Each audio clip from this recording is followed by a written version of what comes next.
Shabbat Shalom. My name is Yannah of Yashar'al, and this is Producing Fruits Ministries. Today, we are going to be continuing our reading on the book of Enoch. If you would like to join our WhatsApp group, then send me an email at yannaofyashar'al@gmail.com letting me know how you woke up. If you haven't already, subscribe. And yeah, we're going to get into our icebreaker questions beforehand, and feel free to participate in the comment section below. All right, let's go.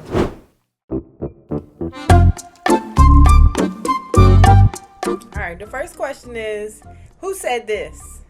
This is easy. This is really easy. I am the Alpha and the Omega, the beginning and the end.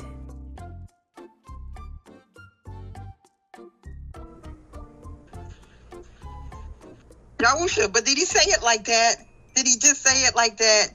I am Alpha and Omega, the beginning and the ending. Yahusha. Yahuah. I like that theatrical. That sounds like a theater play. I know, right? Right? Did y'all? This is Revelations 1:8. Okay, so that was Yahusha who said that. Okay. I thought it was Yahusha that said it. Okay. We can read it real quick. I'll go let's go read see. it. Revelation 1:8. You got it? Okay. Well, I got it.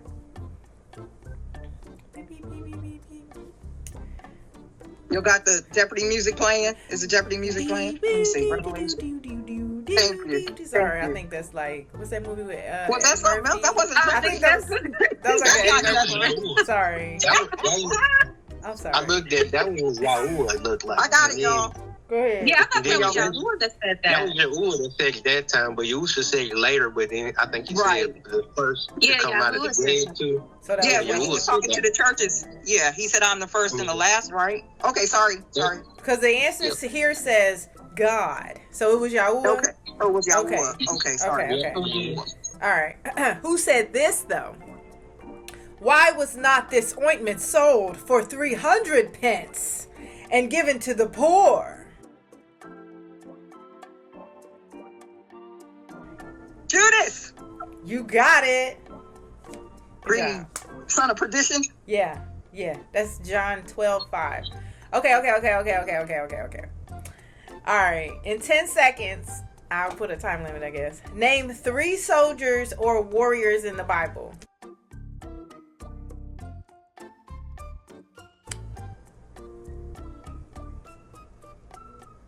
Okay, Joshua's one, right? Joshua, warrior. Oh, Samson. Is Samson considered one? Sure. No. Joshua, Samson. Can I say Michael? Was Deborah a warrior? She was a judge, but was she a warrior? David is a warrior too. David is a warrior. That was 3, right? Can we add Michael in there? Because he's like a warrior angel, right? Oh, he's an angel. I didn't know you were talking about angels. It Gotcha. just Okay. says, name 3 soldiers or warriors in the Bible. We can't add an angel in there? Well, Uriel would be one too, wouldn't you? I mean, Yeah. wouldn't you have to add some more? Add 2 more. Name 5. So you had, okay. Okay, we got Samson, David, Joshua. Okay. Was Moses one? Was Moses? Well, I don't think he was a warrior. He killed somebody. What? He was murdered. He did kill somebody. Yeah. Yeah, he did kill an Egyptian. Yeah. That's true. Abraham didn't they? They was like out there fighting and stuff. too, yeah. Abraham. So Hey, our people put like hands on you. Who said I'm going to lay hands on you? He did, Yannah. Nehemiah? He said, I'm going to lay hands on you. Nehemiah? Did y'all read in Nehemiah? What did he say, Yannah? Okay. He said, Hands on you. y'all, you know what? at the end of Nehemiah, I used to say that too, but yeah, black people like, say I'm going to lay most of us say hands that. on you. That's a threat. Most of us say that. Yeah. Most of us say I had that. to lay So hands on you. Listen, we y'all. are his child. Nehemiah His said, children. at the end of Nehemiah, I just read this the other day. It was so funny. He said, what'd he say? He said, I struck struck some of them and pulled out their hair. I was laughing so hard because some people had married people outside, and he said he made them make a vow to Yahuah not to, Did y'all read that part? When he was hitting people? and pulling their hair out. Yeah. Well, I didn't Let's read it again. I Let's read should it read again. it again. Where is that? I don't Let me go get my Bible. I'll be right back. He said, let me go get my Bible. Okay, y'all. So then there was a warrior who took his field. They came to steal his field, and he stood his ground. And it says by the time he was done, the sword was clinging to his hand. It was into his hand. What was his name? Y'all know who I'm talking about. Remember, he was fighting for his field. He said, "You will not take this field that my father gave me." He was one of David's men. What was his name? I was thinking about the man that David put on the front line. He was a soldier. Oh, Uriah. To take his wife. Uriah. Take pictures. He paid. You know what? Yeah, you're right. I was thinking about the one that, Ahab and them was trying to take his stuff. Wait, who? I was thinking about it. Remember Ahab and Jezebel? There was a man that had his own, I think it was. Oh, yeah, that was Jehu. That was Jehu. Yeah. That was Jehu, yeah. Yeah, Jehu went after him because Yahweh told him, he filled him with that anger, and he went on and took him out first and then her. That's true. That is true. He said, who is for Yahweh? Throw her down. Huh? I really forgetting Yahuah. He's the... Oh my gosh, he's in charge. He is the warrior, the mighty. Yes. Yes. What is Yahweh Sepaoth? Right? Did I say that right? Yahweh Sepaoth. Yahweh is a man in battle. Yes. Yeah. Yes. He is the warrior. He's number one. That's right. That's right. But I like the story of that guy that did stand his ground when they came to steal, and he said, "You will not take my my field."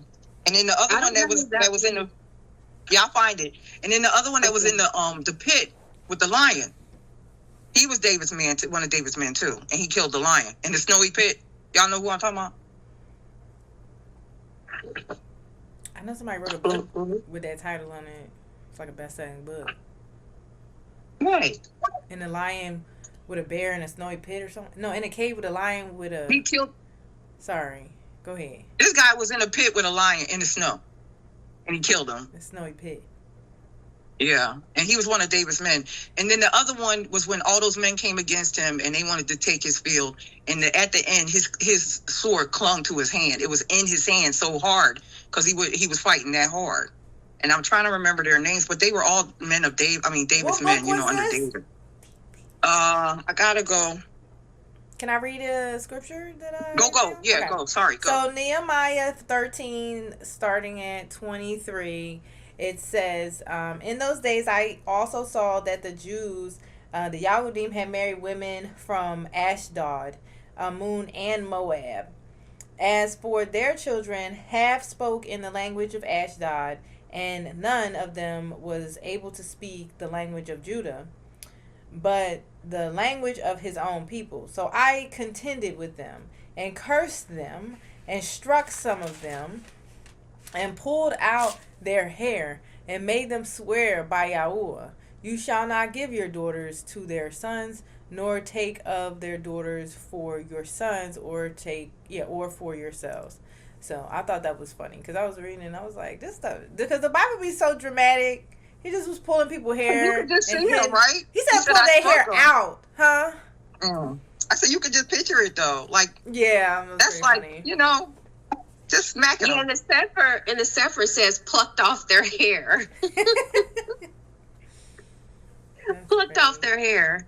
Yeah, that had to hurt. That's funny. That had to pull somebody's hair out of their head. Yeah. And he's the same one that said lay hands on them, right? Yeah, he is, because I think it was in the same chapter. I mean, not same chapter, but it was in the same book. So he was just fighting. He was just fighting people. He just casually said it, so I struck some of them. Like, what's a strike? Like, did he slap them? Like, they're chickens. Did you hear Janelle? No. Funny. I'm sorry, but that's what I think of. Every time you think of plucking, feathers, you think of, chicken. And they're basically, what's it called? They can't fight. They can't fight it. Just let it happen. So it's like they had no choice. Grown men, they just was dealing with it. But wouldn't y'all want to be that passionate about Yahuah that you apparently just strike people who you don't do what he says? I think we all are. I think we all kind of are at this point. Yes. You know, especially when it comes to the ops, you know, I mean, hands and swords. Yeah. And swords. Yeah, but I mean, like if we see people out in the street. Eugene Yahuah is the fierce warrior. Yeah. He's plucking everything.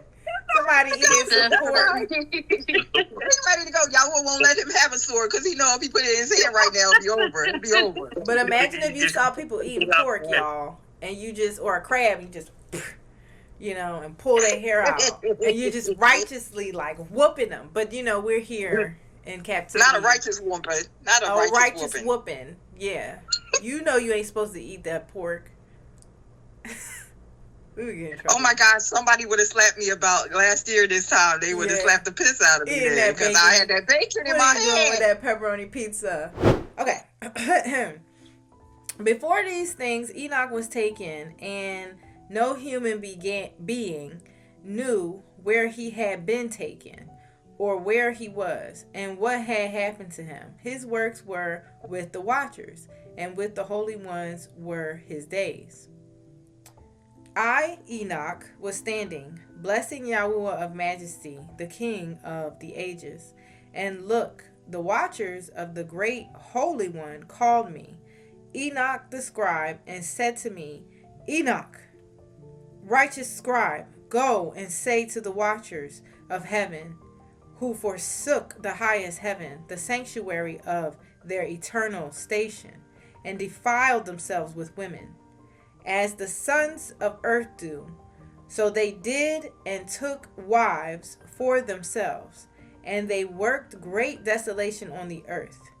You will have no peace or forgiveness. And concerning their sons, in whom they rejoice, the slaughter of their beloved ones they will see. And over the destruction of their sons they will lament and make perpetual petition. Too many P words. And they will have no mercy or peace. And Enoch, go and say to Azazel, you will have no peace. A great sentence has gone forth against you to bind you. You will have no relief or petition because of the unrighteous deeds that you revealed, and because of all the godless deeds and the unrighteousness and the sin that you revealed to humans.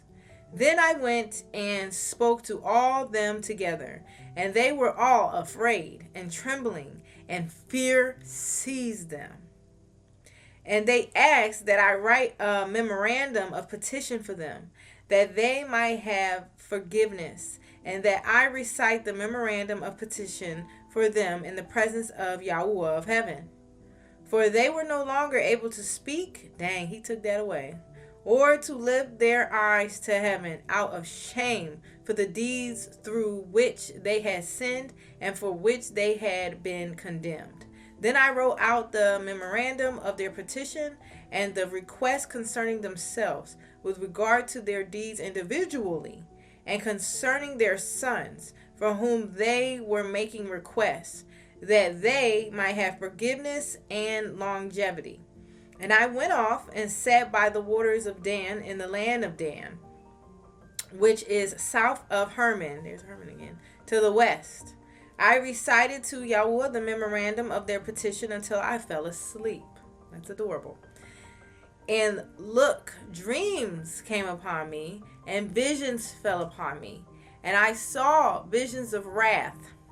And there came a voice saying, speak to the sons of heaven to reprimand them. And when I had awakened, I went to them. And all of them were assembled together, and they were sitting and weeping weeping at Abel Main, which is between Lebanon and Sinir, covering their faces. They were covering their faces. And I recited in their presence all the visions that I had seen in the dream. And I began to speak the words of truth and the vision, and reprimand to the watchers of heaven. Y'all, am I done with that chapter? That was like 12 and 13 in the Sefer. Oh, my bad. Okay. Okay, Mom, go ahead. I just want to say, and I know y'all know this already, that they can't stand humans.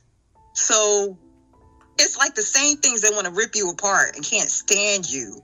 Want to use you. Know that you are so close to the Most High that they had to go through you, something that they hate, to ask for, to have you go ask for forgiveness for them. Now, how strange was that? That if they could have ripped you apart and got away with it, they would have. And they needed, or they try to use you to get compassion from the Most High. Yeah, they didn't really care about Enoch. Wicked. They just knew he was close they don't care about him at all. If they could have killed him, they would have. Which goes to show, remember when I told you I had that vision about that angel doing like this? It tried to take off, like tried to fly, but I think it only had like one wing. It couldn't fly. It didn't have the ability to fly no more. And then I started feeling bad for it. And then I heard Yahuah say, don't feel bad. They're only mad. They're only upset because they got caught. They don't really care. They don't really, they don't, like, for us to feel bad. I don't know why. I guess he put it on me to have that feeling to share the story. But, and then I saw like a mermaid or something. It was so weird in the street. This was like almost a year ago. But they don't care about people. They only care about themselves. They don't care about Yahuah. They only care about getting what they want. That's true. That's true. And I'm sorry, I'm not even saying this to be, they were foolish. Just like I can say our people were foolish. They were very foolish because then it says they were trembling and stuff like that. Well, what do you think was going to happen? I guess they just thought that they were more clever than Yahuah, or he wasn't going to find out, or they didn't care. Or maybe they were blind. It's not only that they were foolish, though. They were heinous. Yeah. You were letting your children destroy man and animals, just rip them apart. And then you wanna ask for forgiveness for that kind of, I don't know. That's a good point. Go ahead, Darius. I just wanted to add on to what you said, Yannah, as far as you talked about the angels just not caring about anyone else but themselves, and you said some other things too, but it's just like crazy just to think about. I'm pretty sure we all know that one person, or we've seen that spirit through someone where like they only cared about themselves and like they only cared about what they were going to gain, and it just goes to show you like how real the spiritual world like is, and it's much realer than the flesh, so I just really wanted to add that, like just seeing those spirits, like as you were saying that, like I was literally thinking about people where I've seen people that like same spirit that you was literally just talking about. Yeah, it's a lot of people like that. And you know what? One of his commands is to love your neighbor as you love yourself.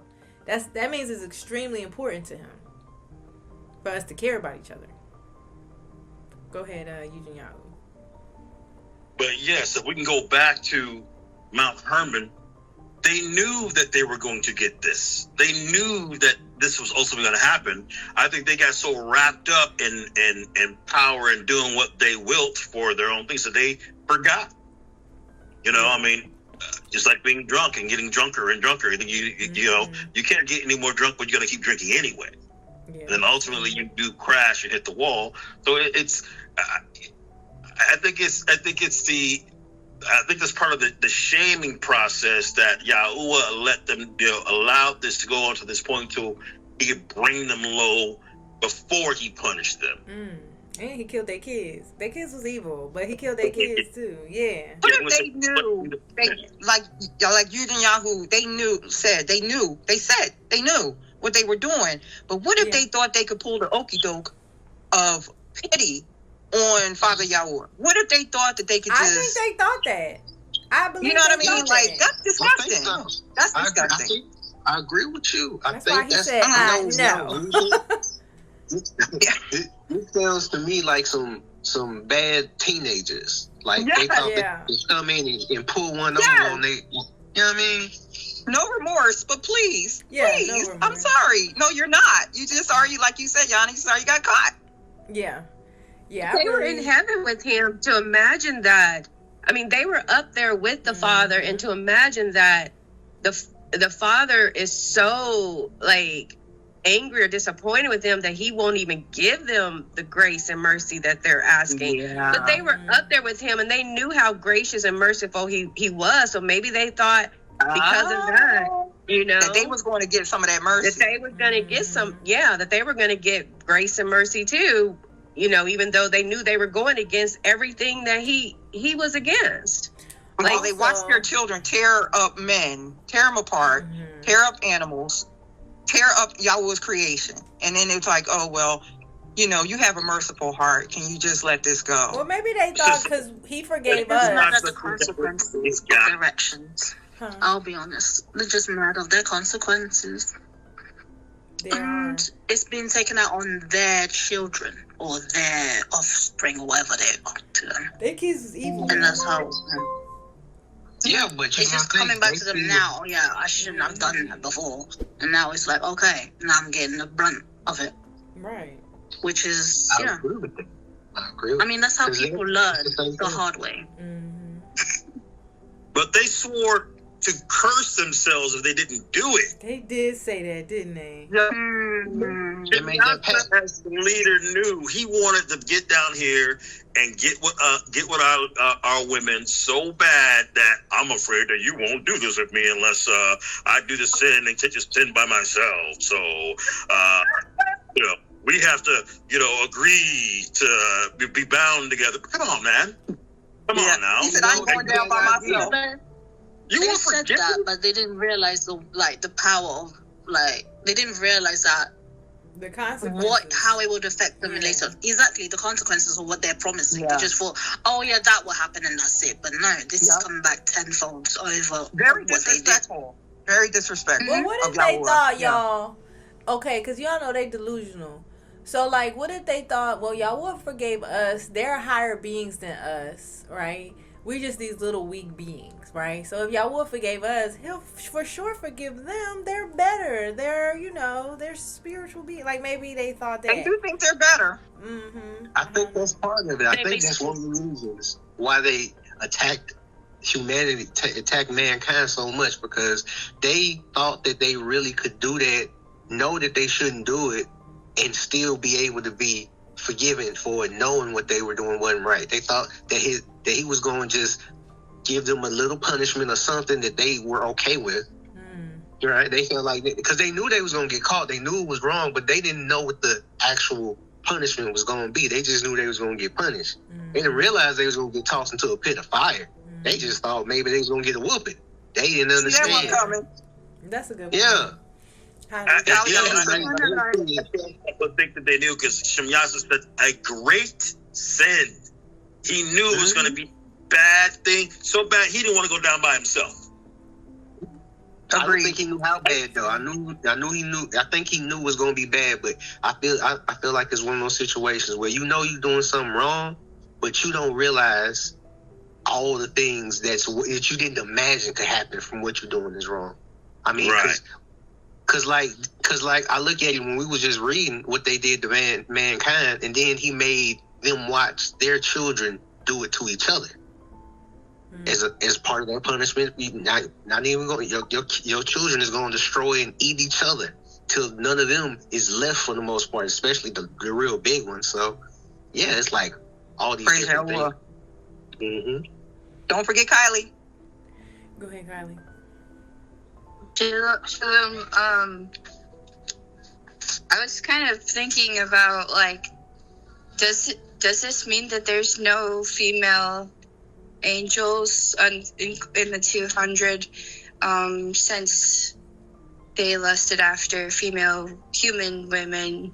There were no women. But they was just male though, right? But they're we children. were originally I wonder if just there were male. female children. But what I'm saying is male. there was no female 200. All of the 200 angels were they male? Oh, they were all male. They were all male. But the children, I wonder. The children had to be some of them female, correct? You ever heard of female giants? I've never heard of it, but the offspring female, but like the offspring female, but not the angels. And isn't that interesting how it's all, like, in the beginning Eve was tricked, but then it's all of the heavenly host, and like maybe Yahuah made well, if they're all men, they wouldn't have a need for procreation since Yahuah made them. Yeah, they were already heavenly beings. But he made us in his image, and we were originally, Adam was originally male, but then he separated them. So it kind of makes me think like it was a female part to him, but he was one, and then he pulled her out of him. But it's the same. He made the angels. I guess they were all males. They were whatever you want to call them. And then he made Adam, and it was, So that's why I think when you see in scripture, man, sometimes it's just talking about. I mean, not sometimes. It's probably just talking about mankind. It's not. People will be like, "Oh, it's talking about men." No, I think it's talking about mankind because women is under mankind. Like it just depends on what the context is. I agree with that. I agree. When Yahuah says Dom, he's looking at both Adam and Eve. He's looking at them both. She came out of him. She was a part of him. And when you get married, and then I think about nature too.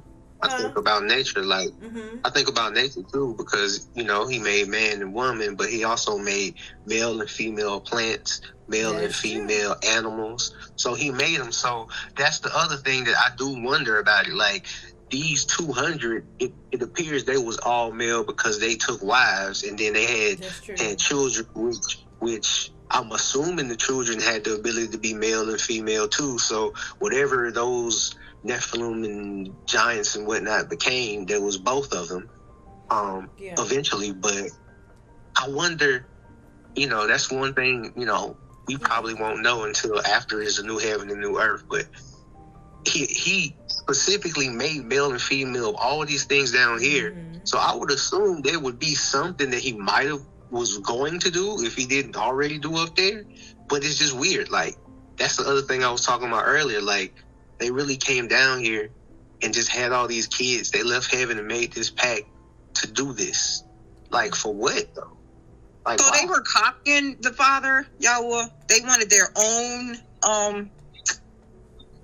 what he had. They wanted their own creation. They wanted their own, to run their own, I don't know, nations. Whatever the Father was doing, I take it they were copying. Well, wasn't they having people worship them anyway? Like, isn't that what? Yeah, they wanted to be worshipped, but Hercules, I heard, was real. All of those things that those were all fallen angels. Yeah, they were real. My understanding. Yeah, they were children of fallen angels. Yeah. Because when you look back at those I ain't even gonna say. When you look back at those stories of those things, almost all of them had a father or a mother that was from the heavens and that had a child with a regular person, and then they referred to them as demi-gods.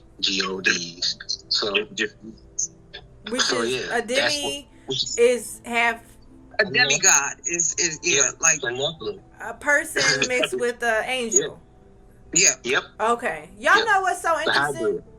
I heard this when I was praying. I kept hearing the word pantheon. Now, I don't know. I thought that was just Satan, and I don't know. But pantheon, when I looked it up briefly, it means like multiple gods. God. Right? Yeah. I'm like, why do I keep hearing this word pantheon? So that's where all of these gods, they're just fallen angels or Nephilim. They're Nephilim, right? Yeah, basically. Because they had super strength, right? They were men of renown. They had super strength because they're freaks and abominations. And people, they didn't want to worship Yahuah, and maybe they thought they came from wherever. They came from the heavens, which, well, actually they didn't. Their parents came from the heavens. They did come from the heavens. Okay. And they were worshiping them. Don't forget Shanika. Yeah. Okay. Don't forget Shanika. Oh, sorry. Go ahead, Shanika. No, you're fine. But I believe that as well. I believe that it, because I think it was a lot of jealousy from reading like why Satan dislike us, the enemy dislike us because we were made in his image. It could be jealousy as well. Why they did what they did. Also, just being, and I think that was Darius shared a scripture this week where we're not supposed to be thinking about things that is out of our, and that's what they did. They went, they started imagining being with, and they shouldn't have, and that's what caused another thing caused the sin to, made them to make that mistake as well. things that are too difficult for you or something. It was in Sirach. He shared something from Sirach, I think, which is a great book. I really like Sirach. Yeah. It's like, I always try to remember the whole duty of man is to fear Yahuah and guard his commandments. So, if we don't know nothing else, we should know that. It's all these things that's going on. There's all of these hidden things they've been hiding from us. There's all these like when I found out that the giants were real, like, I don't know if y'all saw that story. You can probably look it up. In the giants in Kandahar, I found out that they were real. About that story that happened in like 2001 or 2006, something like that. But they found giants in Kandahar, and they ate some people from, I want to say, a SEALs team, Navy SEALs or something. And then they sent another team, I don't know if it was Marines or Army, they sent another squad to go find them. They didn't know they got eaten. So then they're going through the forest, they're going through the mountains in Kandahar, and they come upon like gear, and then they keep walking, then they come upon clothes, and then they keep walking, and they're like, oh, it must have been some animals that got them. Then they come upon this cave, this really big cave. They start walking into the cave. It's dark in there, and then one of the squad leaders was like, oh, let's not go in there, it looks dangerous, looks like it drops down. So then they back up out of the cave, and then somebody sees like this huge spear that comes out, and it kills one of the soldiers, one of the guys. And then they see this big thing that, well, it looked like a humongous man. They say he was about either 15 to 20 feet tall. And he comes out, killed this one. They gave him, I don't know what his name was, but they killed him. And then they had to shoot him, but it was so much shooting to kill him. It took a while to kill him. And then they called it in. They sent 2 helicopters, one to get the body, and they was freaking out, and one to get the soldiers. And then they had them do a report, and then the guy was like, oh no, you need to change this story. Because he was trying to tell them what happened. They was like, no, you're going to have to rewrite this story. Because they know, the government knows, they know all of this stuff. It's real. What was my point in saying all of this stuff? But when I found out that was real, I started I got a little bit, I think, fearful for a second. Like I could see like a vision of like a giant in my backyard. Like I was just kind of freaked out, y'all. And Yahuah told me, and then I found out that mermaids was real.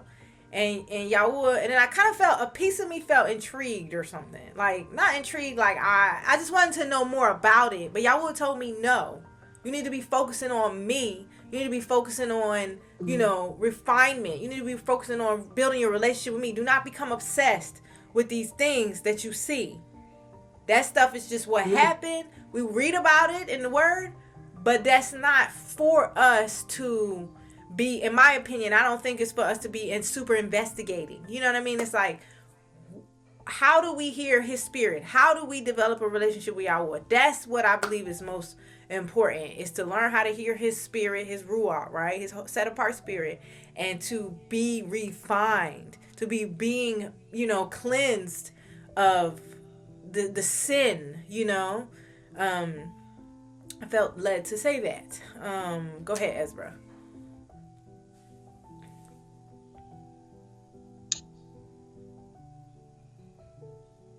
Your story happened in 2003, exactly. 2003, okay. Yeah. Real, yeah. That's it was what shocking. I wanted to say. Yeah, 2003. So they know that these things are real. I think they have communication with these fallen angels. What we gonna do? Also, a lot of these stories were what helped to wake me up. So the waking process is different for everyone else, really. But knowing about these things and knowing that they're real, yeah, shocking, kind of helped me to wake up and say, you know what, Yahuah is real too, because all these things can exist that I heard of in the Bible, and they can't just exist, and Yahuah doesn't exist. That's true. And learning about the firmament and all of these different things I learned about, and knowing all the knowledge that I encountered over the years through comics and anime and all the stuff that I've gone through helped largely in waking me up. They put it all in our face. They put all the truth in our face on TV, shows, anime. Somebody who shared the picture of Raiders of the Lost Ark, where they had Yahuah's name written in there. Somebody shared that in the chat. So, I mean, I think it was Catrice shared that. Yeah.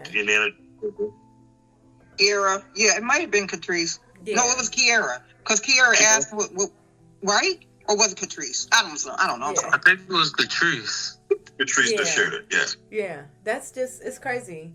So, I'm just saying, yeah, it is. Because I remember finding out there's no solar system. There's no planets. Like, I believe the planets are fallen angels who are bound. All of it, like the earth and everything, they give us these renderings, these computer generated images to make us think this is what earth looks like. I found out the story about how we got this specific picture of the earth, the spherical earth, and it was from some guy from Apple had made this with his computer, and then he put it on the background of an iPhone, and then I guess it just started blowing up, and everybody's like, you don't even realize it's not even real, So, yeah, it's shocking. What about astronomy then? Like sometimes when you watch the news and they talk about the weather, they'll talk about the astronomy and astronomy. They'll talk about like how far the planet is and the stars and stuff. So, what about all that? That came from the fallen angels too, though. So too. Because constellations and astronomy, all that information came from them. I wonder sometimes, like, how do they know the weather? Y'all think that they be getting it from the demons? Like, how do they know the weather? I wonder that too. Like, because I mean, let's be real. They're wrong. Like, they be wrong at least 80% of the time.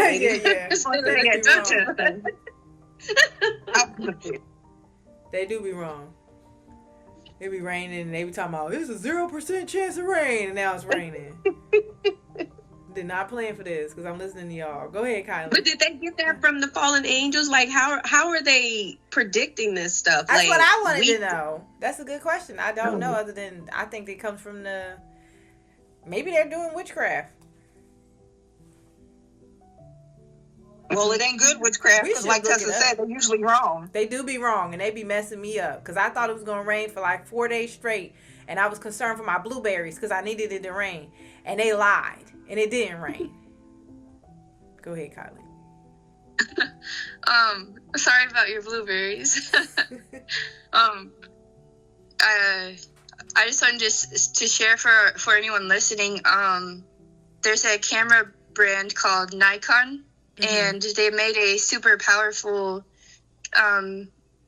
zooming camera. It's really expensive. It's like $1,000, but it's a Nikon P1000. And NASA, which means to deceive in Hebrew, they signed a contract with Nikon that they would stop making that specific camera model because it disproves every sort of number distance that they can come up with how far away the moon or the sun is, and so they lie. When you zoom in on the stars, it reflects the firmament water, and they change color, and they actually twinkle, like twinkle twinkle little star. They actually twinkle, and some of the stars definitely are bound in the Shemaim up there, but some of them also, as Yahuah tells them to do, they take charge and they wander. So, like, anyone that doesn't know that the earth is flat, I would just ask you to go outside at the nighttime and look up at the stars, or even just go outside and look at the clouds. Like, if we were flying through space, we would not be seeing the same clouds, Like, yeah, that's true. And if the earth's spinning so fast, then why is the sky not moving? Because they say the earth is spinning. Exactly. Why is the sky still?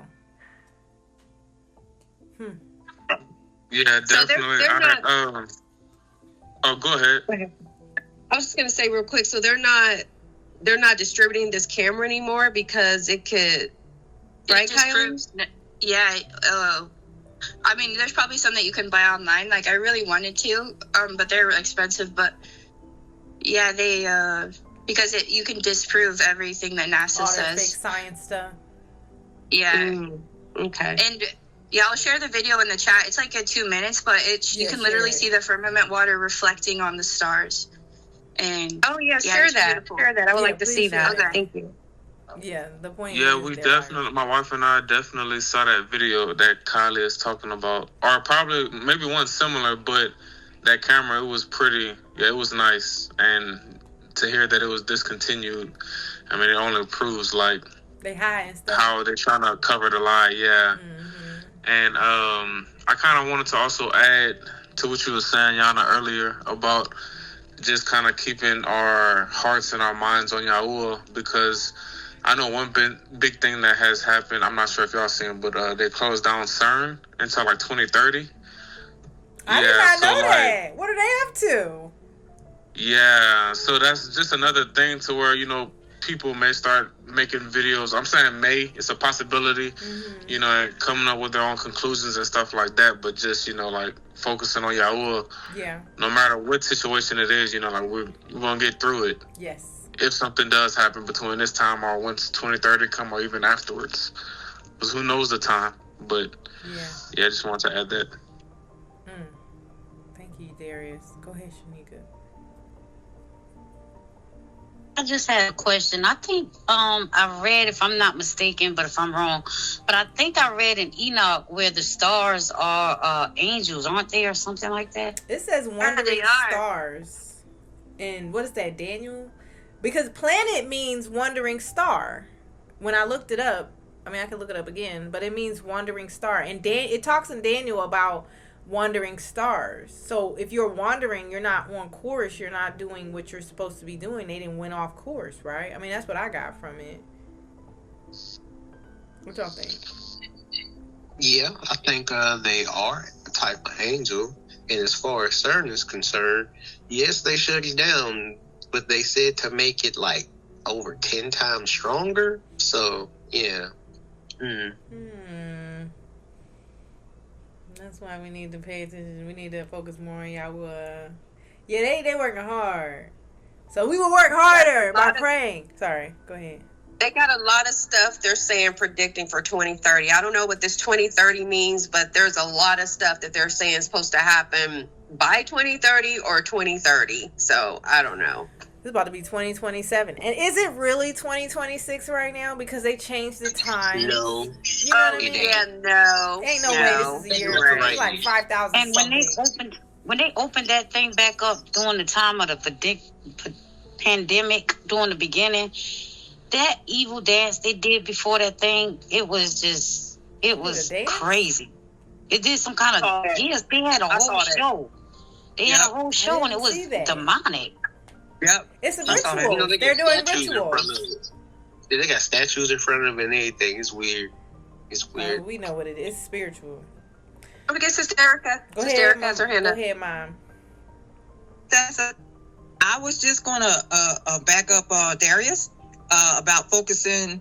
Well, you said it too, Yannah, about focusing on the Father, because this would seem like the time that we have to study that He's giving us to study and get to know Him. The study is to get to know Him.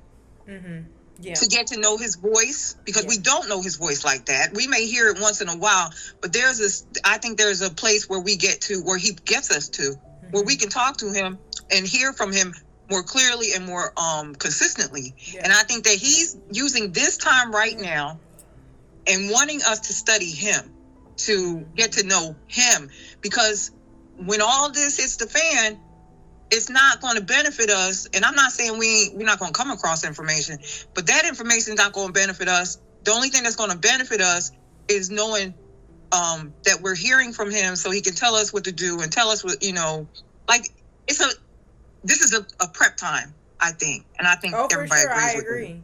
There's a scripture in 2nd Baruch, and it talks about, it's like one of my favorite scriptures, but it's basically saying like, the only people that's going to be calm is going to be His people, His saints. The only people. Because there's going to be so much stuff going on. He's going to use, which He's doing, using people to kill each other, like banking these wars, so they can destroy each other. and pestilences and all these things. It's in Second Baruch. I think it's Second Baruch 70 or something like that. And but the only ones who are going to be calm, it says it, is his saints.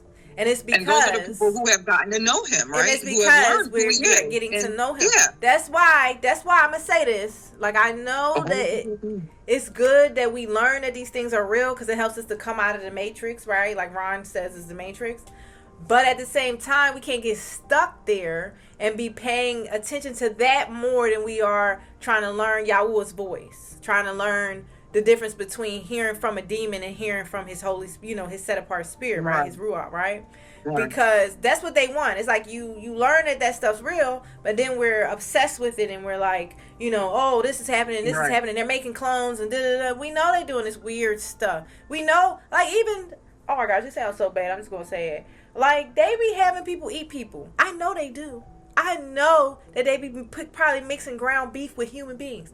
I believe that. Okay, I could be wrong. Yeah, they've been doing that. Yeah. But my point is, especially ground pork. Especially the pork. Yeah, all you need is some seasoning. Okay, McDonald's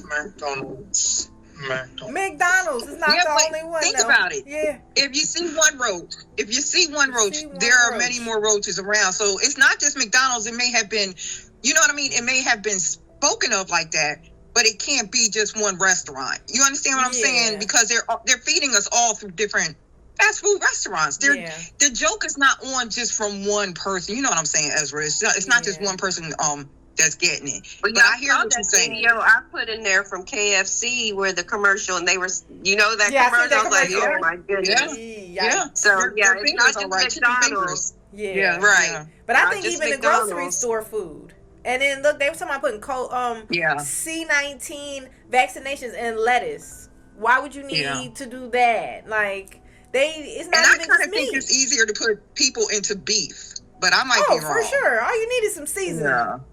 Yeah, right. Actually, they said that. Well, this is kind of gross. The people that said that they have tasted flesh, it's more similar to a pig in flavor and in fact. Yahuwah made us taste like pork. Is that what you're saying, Yahuwah? Don't make me come over there as well. That's what they say. It would make sense because the flesh is not clean. Flesh is not clean. That's true. Like pork not clean. It would make sense. Clean. Pork's not clean. But as well, the reason why it is said is because back, I don't know, way before, like early in the years when tattooing was a thing, they used pig skin to practice because they look so similar to human skin. Yeah. So they used to practice on pig skin. Yeah, that's true. I remember hearing about that. So we got similar skin or everything. Yeah. Similar in a lot of ways. I think they said that some places human meat was called long pork. So that's it. Yeah. Wow. I learning something every day. Sorry. Go ahead. The perspective, fam, they used to make what's called porcine insulin because the hormone in pigs is identical to the hormone that we produce in our bodies. Oh my gosh. You learn something new every day. What? Oh my gosh. Yeah. Oh my goodness. If there are family members that are diabetic, make sure that they're getting what's called humulin. It's supposed to be sourced from human pancreas. Yeah. And not from pig? But it's called porcine insulin. It's made from pork. I was getting ready to ask you that. Yeah, I heard that. And that's I hate this. I heard that actually that's what the medicine for the diabetes is, the shots made from that pork. And I'm like, why is they putting more poison in people? But I was getting ready to ask you that. That's why I took my mic off. They have been putting pork in us forever now. Putting pork in us some kind of way. Anything to go against Torah. That's why they do it. Especially if you won't eat this bacon, we're gonna give you a shot of it. Inject you with the bacon. No, if you take do you know what medication with the capsules they make from gelatin? The gelatin is pork. Pork gelatin. Yeah, gelatin's pork. So they're made from gelatin. So anyone who so doesn't eat herbs instead. Yeah. So capsules, not capsules. Capsules are the gelatin ones. So you have to take the tablet one. So just a full warning right there. Tablets, you got to be careful because they got certain the tablets is where they sneak a lot as well into it. Yeah, but I think they do have the vegetable. Yeah, they have vegetable empty capsules. Yeah, that's the ones I buy. Yeah, when I ground my herbs up, they got the vegetable. Yeah. I'm taking that too. The problem with the vegetable ones is most companies do not use those. So generally, for most medications that you're going to get, they're not going to use the ones that's made from plants. They're going to use me and Shanika are referring to the empty ones, Yahuah. And you fill them yourself. The ones that I buy empty, and I ground my own herbs up and I've put done in that too. Yeah, that's it. Yeah, I'm saying this for the people that's watching. So, like, if they're taking medications, it's going to be very difficult for them to find any capsules that aren't based in that way. But for, like, herbs, for supplements, it's easier to find. But for prescriptions, medical prescriptions, they generally don't make them like that. That's like marshmallows. What you need pork and marshmallows for? I know you are trying to assassinate people. How about macaroni and cheese? And the macaroni and cheese at Golden Corral. I said it. Bro. Here. But you know, I'm gonna go back to, and it's sad because we have people that's not as acknowledgeable as us, and able to catch on to these things, and they out here and they love Yahuah, you know, they trying to obey and not eat the pork, not eat the, and they're being poisoned, which we all were poisoned, you know. But I think it's taking us back to when we was in Revelations. I think we read a scripture. He got a punishment for those who are secretly poisoning us. I think we read it in Revelation when we was in Revelation. Those who are secretly poisoning his people. It's Don't you love it? He says that he was gonna get somebody for causing his people to eat food sacrificed to idols or something like that. I love it. But maybe I'm thinking of a different. It was a couple of them. It was some that were having them to secretly eating stuff that was sacrificed to idols and so on. It was a couple of things that he said he hated them for, and they, you know, they had it's the price they're gonna pay for that. Yeah. And he are talking to them because they really it doesn't make sense, and it saddens, you know, it hurt that they are really trying to destroy people this way, and which is demonic. Yes. Like blocking out the sun. And with everything we have, like, I mean, like we've all been saying this, you know, everything that's happening with our food, and they, you know, we're trying to do our best to not eat this and not eat that. But I mean, just like this outbreak with the lettuce, I mean, it's like even the good food, they're sabotaging, right? Like they don't even want you to eat like fresh fruits and stuff, like with the pesticides and everything else. Is like exactly. That's why I was getting ready to say, Tessa, that not only that they're messing, they see that everybody's getting smart and knowledgeable. Okay, you got a lot of people who done turn into vegetarians, you know. So they figuring out another way. Let's get them through the vegetables. They gonna mess us up regardless. You know, it's just like let's just get they've been doing that. For decades, they've been spraying them vegetables. That's Yahuah that keeps you. They try to say it's a parasite, though, not about the spray, but no. Shanika and Tessa was talking about the vegetables being like they've been trying to poison people through vegetables. Yeah, that's why they spray those crops like that. But Yahuah is a protector, obviously, because we've been eating pesticides. But they can't kill us the way they want to kill us, obviously, or we'd be gone. But now, Erica, what they doing, Sister Erica, they are injecting the vegetables and the fruits with stuff, with chemicals. They injecting it now. Yeah. Okay. Gotcha. Exactly. Gotcha. Yeah. They, and that's why some people. I think I've seen some TikToks now, or I don't think I have a TikTok. I don't even know. But anyway, where people breaking open a fruit or a vegetable and some different color coming out of it, something chemicals, some ugly liquid, chemicals. They're actually injecting them now from the manufacturers. Yeah, boy. So they said if we couldn't get you this way, we gonna get you that way. Listen, y'all, I feel like Yahuah put it on my heart, and he doing this to a lot of people because I see a lot of people doing this to start growing our own food. You can actually grow food in the house. I grew lettuce in the house and stuff, right? They got different stuff you can grow in the house, and I think, I don't know if it's Yahuah sent, or Eugene Yahu, I think, sent this video of them saying they're going to try to, like, to make it to where seeds are really expensive and stuff like that, and only the rich people have gardens and stuff. I think it's just really demonic, because why would you... It's not that serious. If you have all the money in the world, why are you trying to kill people? Like, why are you... But some people can't grow their food. I think Yahuah is going to continue to protect people the same way he's been protecting people. Yeah, I have to believe that. Like you said, Sister Erica, some people can't grow their food. But a lot of places, like I told y'all, they are having people have to register their gardens with the government. Well, Yahuah is a protector. He said you will eat poison and it won't hurt you. And then in Deuteronomy somewhere.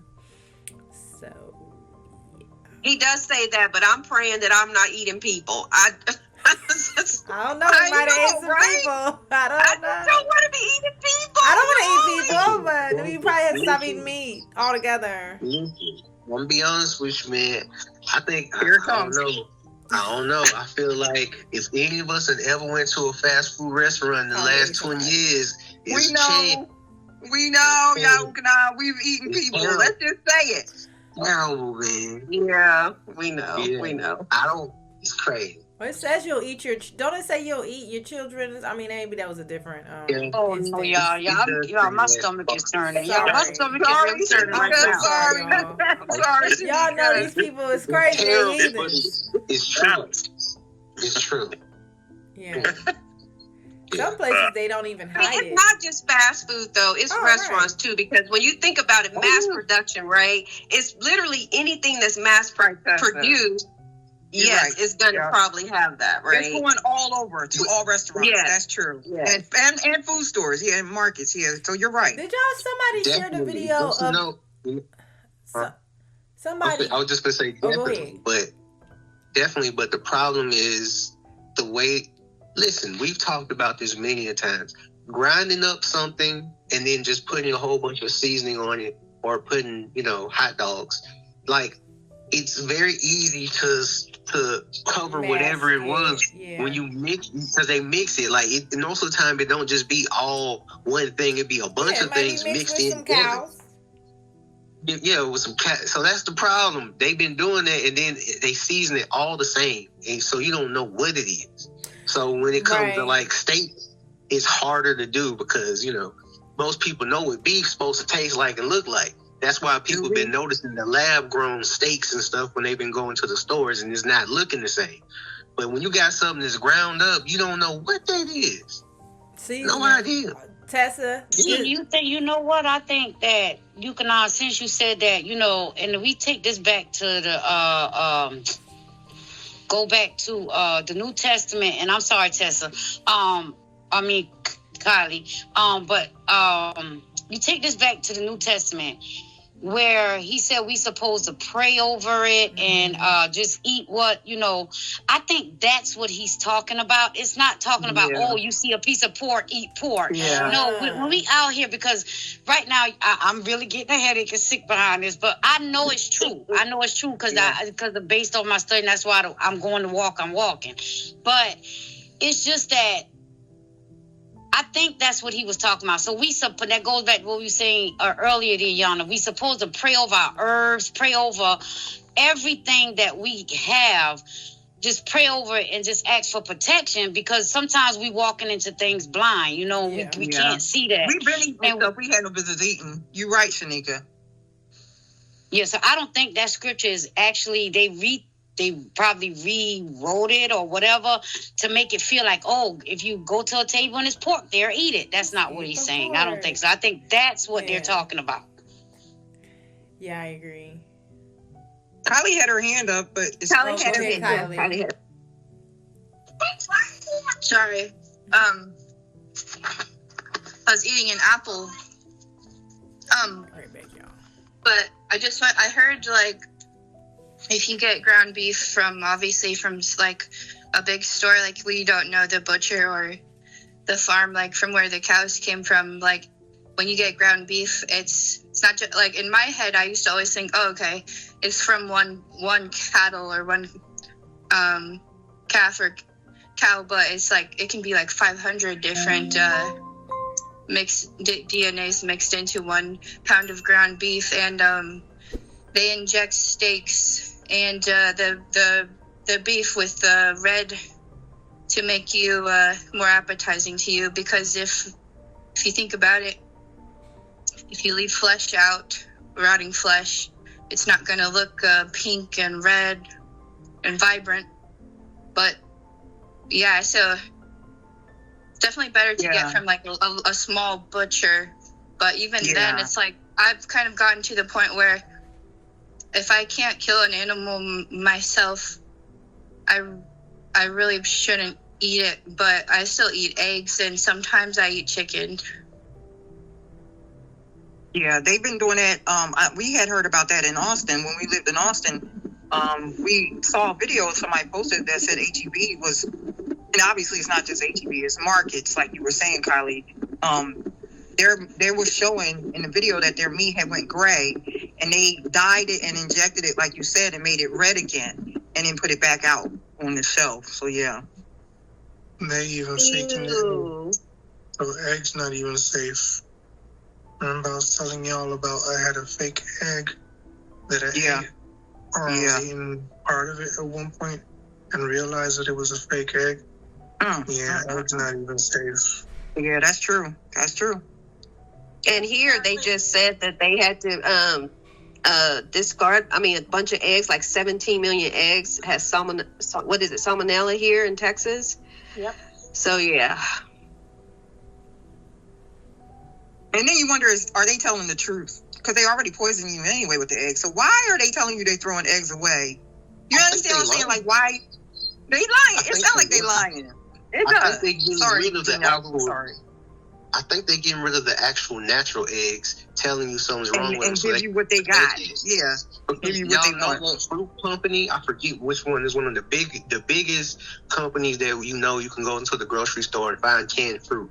They canceled their whole deal, so these people was just having these fruit that's just riding out of it, and they couldn't do anything. They weren't allowed to sell the fruit, so they just start asking people to come to their farms at their orchards and just get the fruit, because they didn't just want it to go bad. I think it was in like California. So there's nothing wrong with this fruit. It's perfectly healthy fruit, but you don't want them to sell it, so because you canceled their deal. So they're just making food. They're making a shortage, and they're making it so it would be famine, so they can give you the fake stuff. They're redirecting us. Sorry, Eugene Yahuah. Sorry. No problem, Ben. But I was going to ask, since we're on the subject of food, fish, or even canned, like tuna, sardines. I'm myself eating more salmon and cod. Has anyone heard anything regarding seafood? Don't get me started on it. There was a lawsuit. Don't get me started. There was a lawsuit that happened recently where they found that a lot of I think it was sardines, it may have been tuna. They did tests on it, and it wasn't tuna or sardine. So they were lying to people about what fish they were putting in the can. But then they charged you for it because they were capturing dolphins with too a few years back. I'm sorry, say it again, brother. No, I was saying that happened with Subway a few years back. The tuna it's not even tuna. It's not fish at all. It's not fish.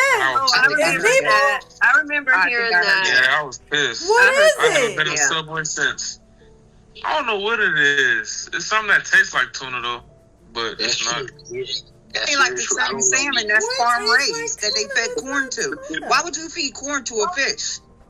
You definitely don't want to eat farm-raised fish. The problem is that's crazy. What anybody goes to, but a lot of those farm-raised with the wild caught. You better with the wild caught. How about we go catch our fish ourselves? Don't start. We're going fishing, right? We need to get a license. I don't think we're just gonna do We're gonna do baptisms instead, because I think we need a license. It's like $30 a day for the whole day, y'all. It's a lot of $30. Unless y'all want to pay $30, it's like a lot of $30. So what should we eat? I'm back to that. I'm just gonna probably eat beans and rice. Then can we just? I'm ready for tofu. I'm gonna tofu myself now. Let's pray over food and eat. are correct, Eugene Yahuah. You are correct. Let me lean into the mic. You are correct. You are correct. You did it better, Yannah. Yeah. Yeah, no, really. You got to pray and believe you being protected. If that's the case, then we would have been going, because we've been eating things we don't know that we're eating, like the pesticides and different things. And we would have been going if he wasn't protecting us. So yeah, pray and eat. No, that's a fact, because I saw the other day, them little candy little nerds. Yeah. So is that pork? So they say might be, but this is the other thing that's kind of crazy. So they say I think a box has maybe like 3,000 to 5,000 nerds in it, but if you eat about 90 of them, that's the limit of arsenic that a child could have in like a day. Look at them! Aren't they clever? Yeah. Aren't they clever? So you're putting arsenic in this candy in a tiny amount. Nobody's gonna eat. You can't even count out 90 of them little nerds. What they take it. So people gonna eat the whole box. So now you poisoning yourself and your kids eating the candy and nerds with arsenic. And don't look up the chemical. What is it? Composition of white sugar, table sugar, or even table salt. Yeah. Mom, you told me that somebody said, Jabez or something said that it was black mold in potato chips. Black mold, when you see, what was it, Yannah? You see, I'm going to have to get something. Absorbic, or is it absorbic acid or something else? It's black mold. Citric acid. Thank you. Citric acid is black mold. That's what Jabez was saying when he researched it. So yeah, they're like F you everywhere you turn. Those demons are like F y'all. Like, just y'all, they don't like us. Yeah. It's wild. They're just gonna fail. Like, the crazy thing is they doing all this for nothing. You still going in the fire. You not. They said we're gonna get it out before we go in. That's what they said. We're gonna get it all out before we go in. Yeah. The Rev 29s call it the goy slop. Like, their food is all clean, but they poison they call it goy slop. Highly. They were the ones that me and Yannah heard back in 2014 or 2013. We heard saw our interview. I know I said this before. We heard a podcast with a so-called rabbi, Rev 29, talking to a Gentile pastor, and they were arguing, and he was saying that's why we're feeding your babies back to you. And that's when we see. I thought he was at the time. I thought he was saying that because they was trying to, not to say it was okay, but they was trying to give back to them what they did to them in the Holocaust. I didn't know who he was at the time. Yeah, but now I realize they was just doing that to everybody. They make everybody. He was bragging. Yeah. He was bragging. He said, we were feeding your babies. The babies that are stolen, all those children that turn up, your babies are being fed back to you in your burgers. I remember he said that, and then I was like, oh my goodness. But then I kept eating burgers and praying. That's just what I did. I call people goyim, right? Yeah. They're J-Fest.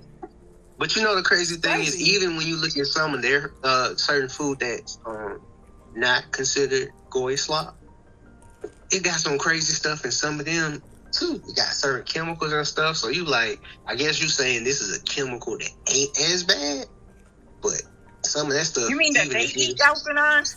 100%. Because I eat kosher.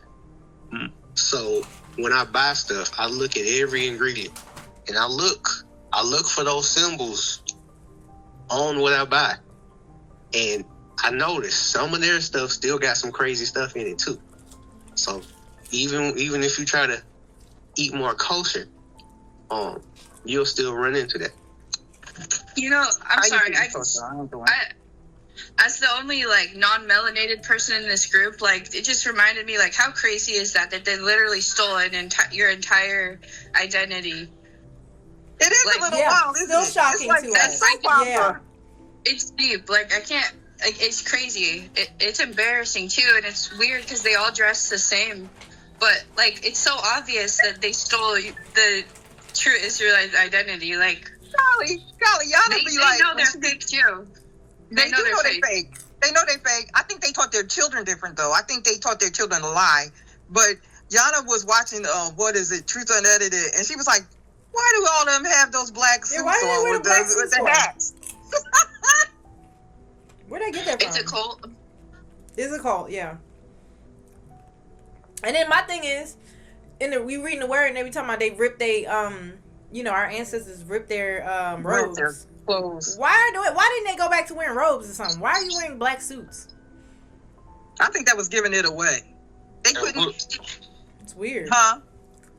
No, I was about to say, what get me is that, like, okay, like, they're known to be Jews, but it's like, okay, what about the other tribes? Yeah, I know. Because, like, not every tribe is What tribe are you from? So it's just like, that's how you know it's a lie, like, whenever you They're really all start to, like, all look the tribes into it. one. Yeah, exactly. Like, come on, man. Or they just be like, well, forget about the other tribes, we're here. Well, they are referred to it as Jewish, right? That's Jewish. But y'all know they liars though. They know it because they say they know it. They call themselves Jewish, and then they tell people they're anti-Semitic. So why didn't they just call them Jews? Why don't they just say they're from Judah? Like, I don't understand. Like the tribe of Judah. Why would you call yourself Jewish? Maybe they just couldn't bring themselves to it. Yeah, like we don't understand that Jewish means like a Jew, but not a Jew. Not quite. Exactly, you're ish. Yeah. You're an ish. You're one of them issues. Exactly. You know, one of them issues. Exactly. You know what's crazy? We're going to be putting a lot of stuff on some shirts with this conversation. I'm not ish. I'm not ish. What else you got, Darius? Don't get him started. What's the sign over the ish part? No. I'm Please don't get us started. Yahuda, not They picked the J in Jew, just like the J in fake Earth Pig, Hail Zeus, Jesus. Like you're not the Yahudim. You're like the letter J. The letter J is just not it. You're not the true Yahudim. Yahusha, Yahudi from the tribe of Yahuda. Is it true that DNA testing is illegal there? Yes. Yeah. Yes, it is. Because they know they're converts. They're not true. Right. They're converts. It's like in your face obvious, but the truth always the problem always boils down to this. Always. Study to show thyself approved. If people knew the word, they would know. That's right. But because people don't know the word, and they pour into churches on Sundays, and they listen to some man pontificate, and they put money in a plate, and they go home, and they've done what they think they're supposed to do, and they show up again on Sunday. They don't they don't study. Yeah. So they just listen to what the pastor say. I've never been more confused than I am now, because now I'm actually reading it. You know what I mean? Yep. I've never been more confused in my life. You're trying to figure it out. I had to learn what I thought was up was down, and what was right is left, and what was wrong is right. And just And now you realize some scriptures don't sound right. Like before, we were like Ingrid said, we just go to a building and let somebody tell us what it said. Yeah. And then you read it according to what you were told, and you fit it into what you were told. But now that he's woke us up, it's like, what? Like even one scripture from the next will sound off to me. Like it's like, this don't seem like it's matching what I read in the previous book. Yeah, you do have to dig. Oh my goodness. And then one thing I like to think about sometimes is, y'all know how they got these you know that says like 21 and stuff. It can be confusing sometimes because they put these here. So it's not like that the chapter starts there. You know what I mean? Like it was just it just kept going from my understanding. The tablets, just the symbols kept going. It's like, I don't know. That's why we have to pray and ask Yahuah to give us understanding. Yeah, there was no verses. Like all that stuff was added. Like it was just written on scrolls. Like that's all it was. One whole thing. But yeah, guys. Should we read another chapter or call it a day? I'm eating popcorn. Not pizza. One more chapter? I had some blueberries. They were cool. My blueberries. But, we heard no smacking. I guess they won't allow you to smack, huh, Yahuah? Blueberries aren't a smacking food. Oh, no. I mean, you seem to be seem to be very, very interested in smacking. What you eating on over there? What you got? I'm talking about you are the smacker of the group. That's what I said. What you got over there? You heard what I said. You smacker. Want some chips? Uh-huh. You know what? I'm looking for the snack, Erica. Miss Erica, where's the snack? We know who's snacking by who's smacking, and it's usually you, Yahuah. It's usually you. I want them blueberries, they make you snack today. Okay. They was good too. They was right. They're not allowed food. I take. Love popcorn. Popcorn is one of my favorite snacks. I love popcorn. Yeah, you can't put people in popcorn. We had Jiffy Pop last year, Tessa. Oh my gosh. She just said that. At least I know I'm safe. We had Jiffy Pop over the fire last year, remember, Yannah? Jiffy Pop over the fire? Yeah, the packs. Yeah. We should buy a bunch of them. A bunch of them. I feel like the Jiffy Pop, it was alright. It was good because it's fun to shake over the fire. What are you talking about? We messed it up and it was like burned. Listen, you just gotta try. We'll get some Jiffy Pop. Do your best. Okay, guys. Costco has their brand on sale, and it's like I think it's 40 or 36 little bags of popcorn. That's what I snack on. Costco's brand. It's really good. I looked at the ingredients. It's just purely popcorn. There's nothing like added to it. Oh, that sounds good. I love popcorn. Yeah. It feels Me safe. too. It feels safe. It does feel safe. Yeah. Or is it? I agree with that. I do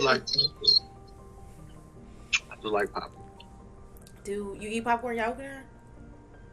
You know he does. Anything that lets him smack food, he eats. That's on the smacking list.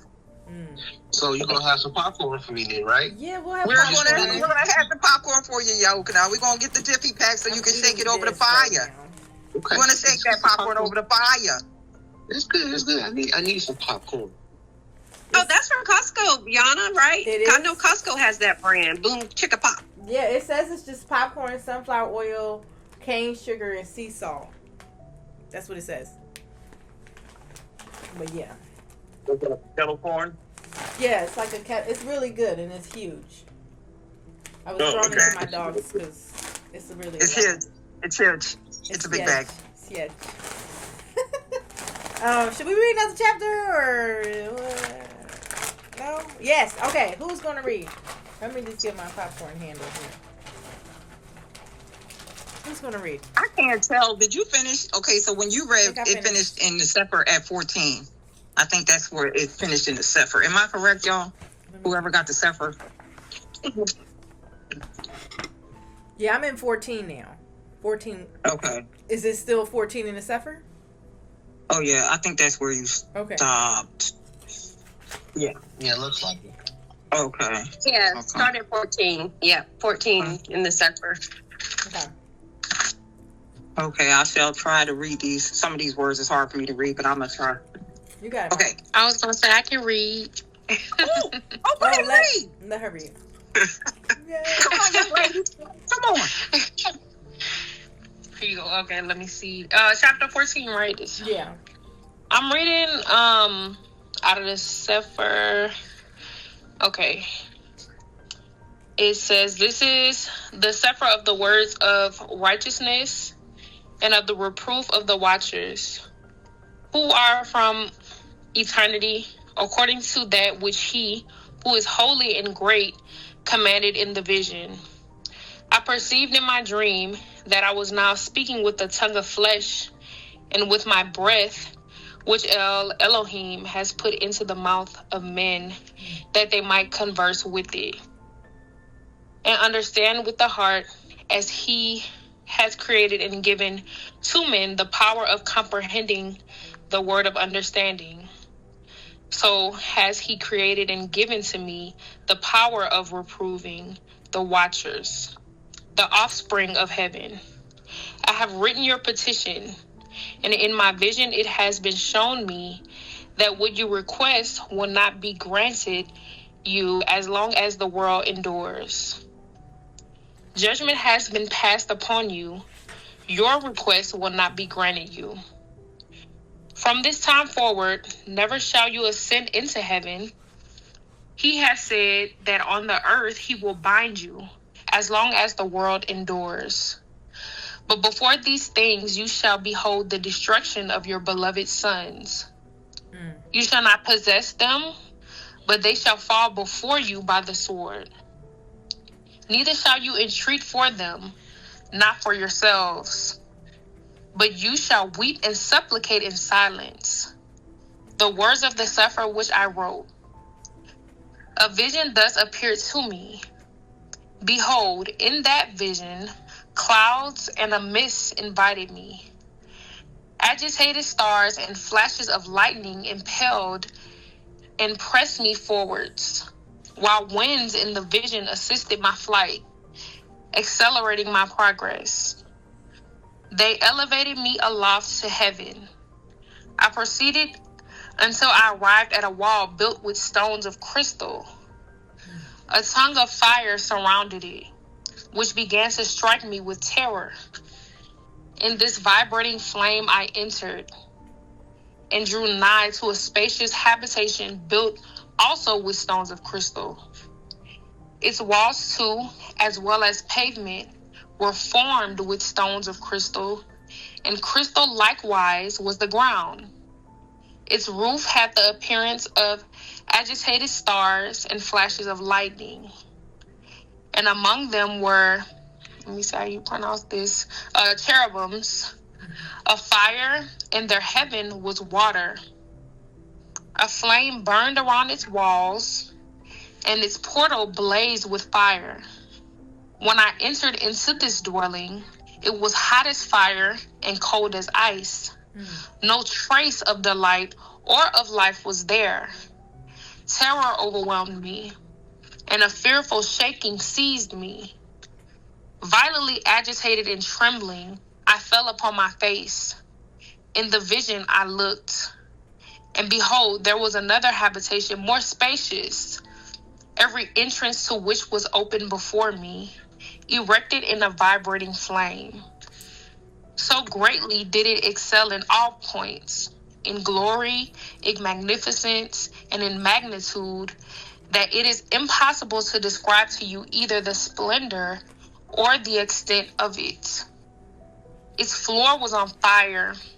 Above were lightnings and agitated stars, while its roof exhibited a blazing fire. Attentively I surveyed it and saw that it contained an exalted throne, the appearance of which was like that of frost, while its circumference resembled the orb of the brilliant sun, and there was the voice of the cherubim. From underneath this mighty throne, rivers of flaming fire issued. To look upon it was impossible. One great in glory sat upon it, whose robe was brighter than the sun and whiter than snow.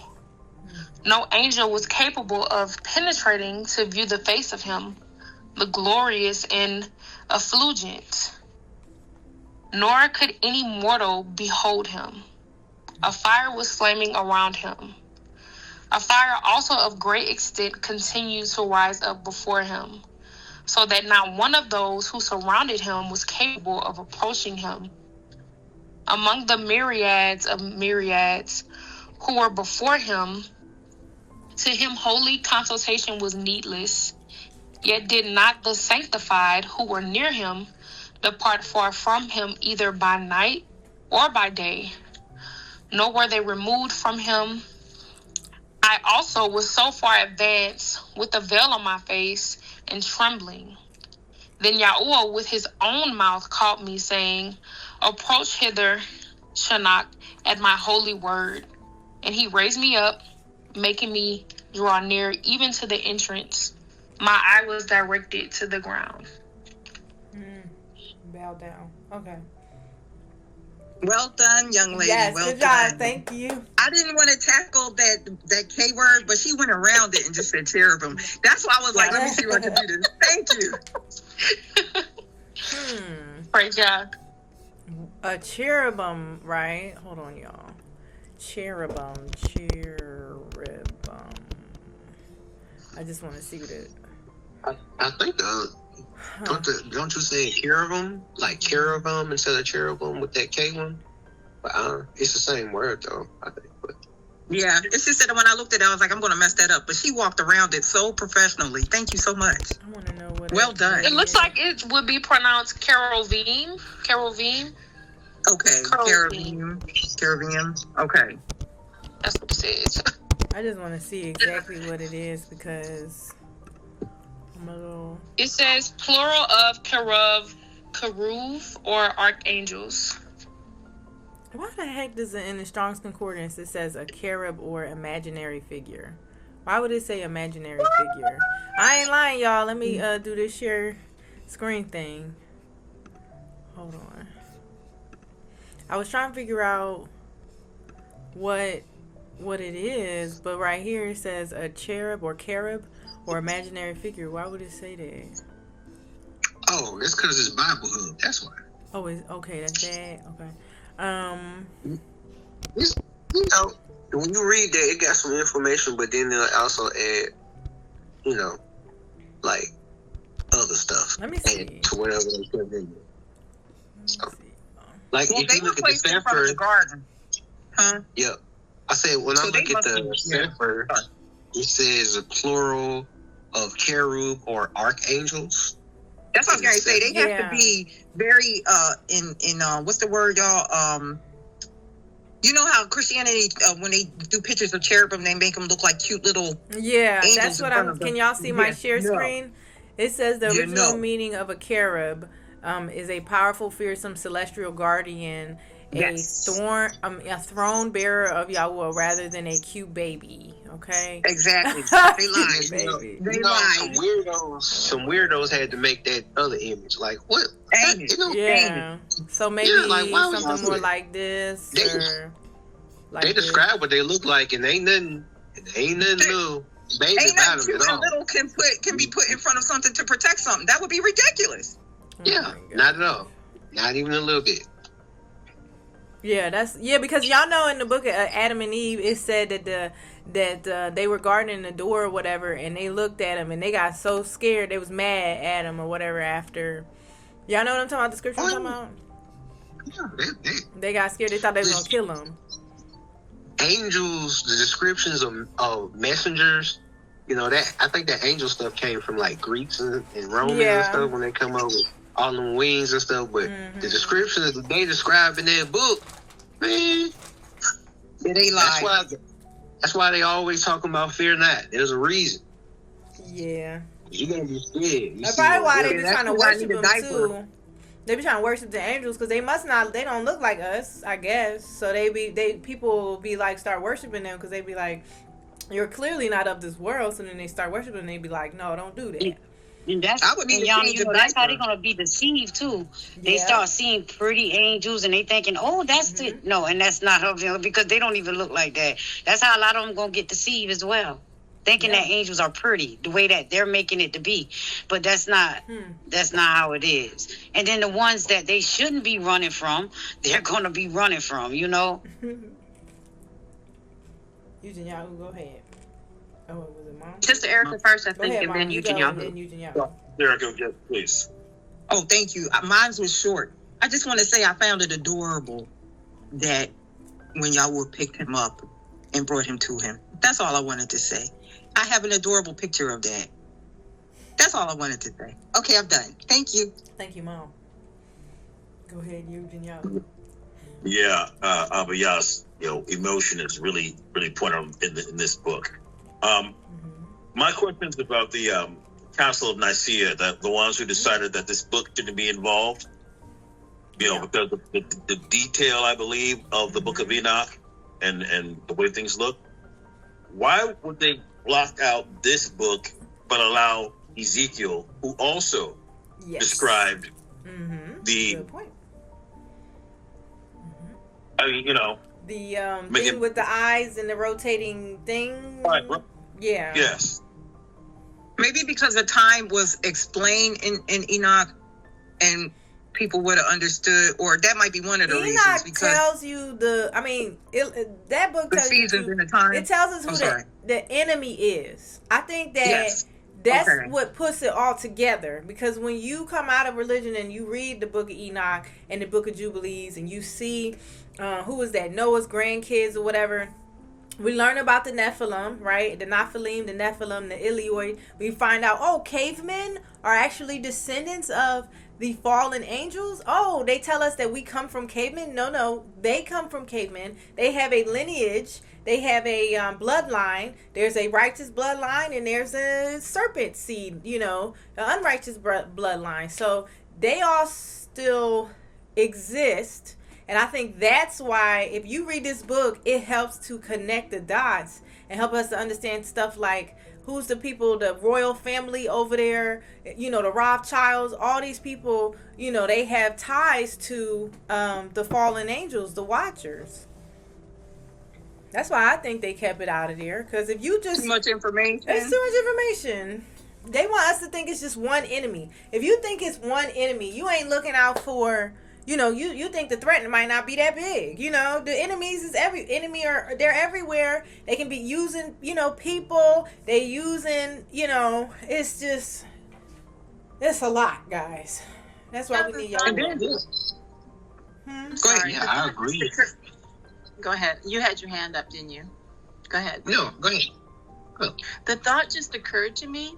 They're pulling the same old thing. So remember, during slavery, they gave us the slave Bible where they had pulled stuff out to make us obey. It's the same game. Yeah. They've removed things from the Bible to keep us in line. They've given us just enough so that we don't know the whole truth. It's the same thing they did in slavery. Yep. That's why I the lion pen of the scribes, and that's in Enoch too, right? That somebody was going to pervert the word. Yeah. I mean, people were going to pervert the word. Yeah. But yes, you're very, very correct on that.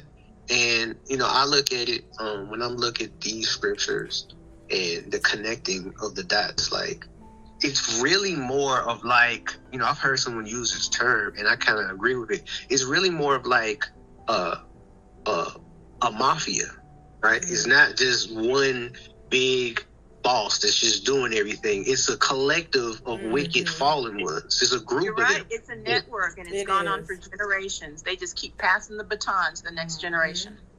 Mm-hmm.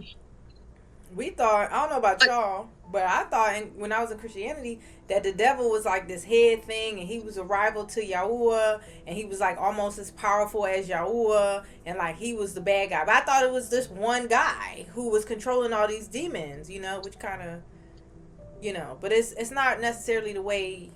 It's way more to the story. I think that's what I'm trying to say. Go ahead, Tessa. What stood out to me was, and I have it highlighted, was verse 3 where it says, "Judgment has been passed upon you. Yeah. Your request will not be granted to you." That's what stood out to me. So he already made up his mind. He made up his mind before they even said their petition. And then he wouldn't even let them come in front of him. Yeah, it's kind of like when he told Moses. Remember when he told Moses, "Don't ask me again. You're not going into the promised land." Oh yeah, he did tell him that. Oh, Moses was like, he kept asking. Oh, because he had did something. He was like, "That's it. No more. We won't talk about it again. We don't talk about this again. We ain't talking about this." So that's how I feel about this. The angels, they made their decision, and Yahuah made his. He said, "Judgment, has been passed upon you. Your request will not be granted." And that's just what it is. So then that's why, one of the reasons why they always trying to harass us, and like Shanika was saying, they probably jealous of us. They probably don't understand why these weak humans or whatever get forgiveness from Yahuah for our sins. We do abominable things, and he forgave us. So the Yahusha didn't die for angels. He didn't die for no angels. True. So. Yep. That's good. Yeah, I think all of that is why they took it out. Connecting that. Plus, I heard they, didn't even really want to put the Book of Revelation in Really? Yeah, I heard they really was trying not to put that in too, which was interesting as well. But I think all of those kind of won because when you read that book, it describes what Yahusha and the Father look like. It also describes who the enemy is and what the enemy's trying to do. So I think that's the thing. They would like to take out all the stuff so you don't know who the real enemy is because, you know, one of the reasons why the Messiah, why HaMashiach, Yahusha, why he came, a lot of them thought he was coming to restore them as a nation at that time. Mm-hmm. They didn't realize he came to defeat the true enemy of his people, which was the adversary and the army of darkness. That's who he came to defeat. So everybody afterwards would have the chance to get into the kingdom. That's what he was coming for that first time, and then when he come back, that's when everything gets restored. So you don't know who you fighting. They like it's just the whole thing we was talking about earlier. They like being in the darkness. They like being hidden. They like people to think there's this one big bad that is just as powerful, that has all these abilities. It's groups. It's a whole group of them. You know, people they got their own little factions. They got their own little mafia families, these groups all collectively together making all this trouble with their kids. It's their kids and their grandkids, basically, out here causing all this problem. These wicked these serpent seed families, they know who they are. Like how we didn't know who we were blinded, right, until the time the Gentiles came in. These people were never blinded. They have kids, and then they tell their kids and they teach their kids stuff that probably, who knows what they do in those elite schools, what they're talking about in those elite schools. I've heard some people talk about it, and they keep like meticulous records going all the way back to prove which one of these fallen that they related to.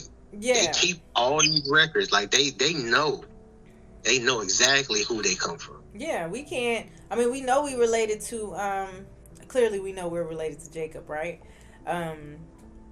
But we don't know exactly who, you know, who is related to who, or who was, you know, related to Solomon, or who was related to Deborah, or anybody, you know, Samson. But they know.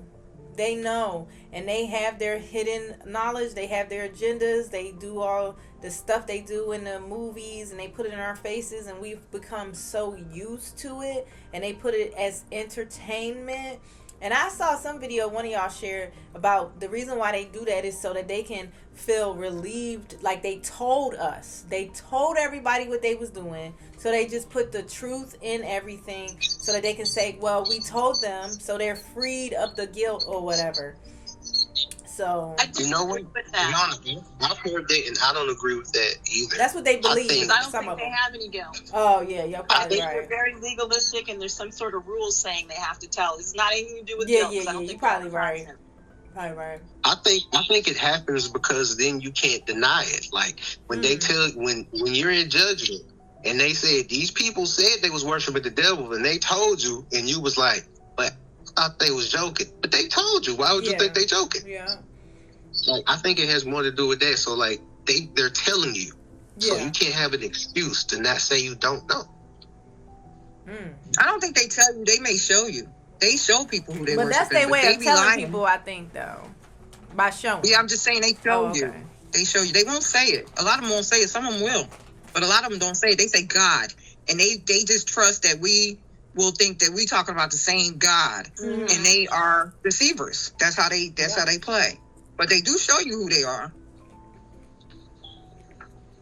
Mom, what you gonna say? What was I going to say?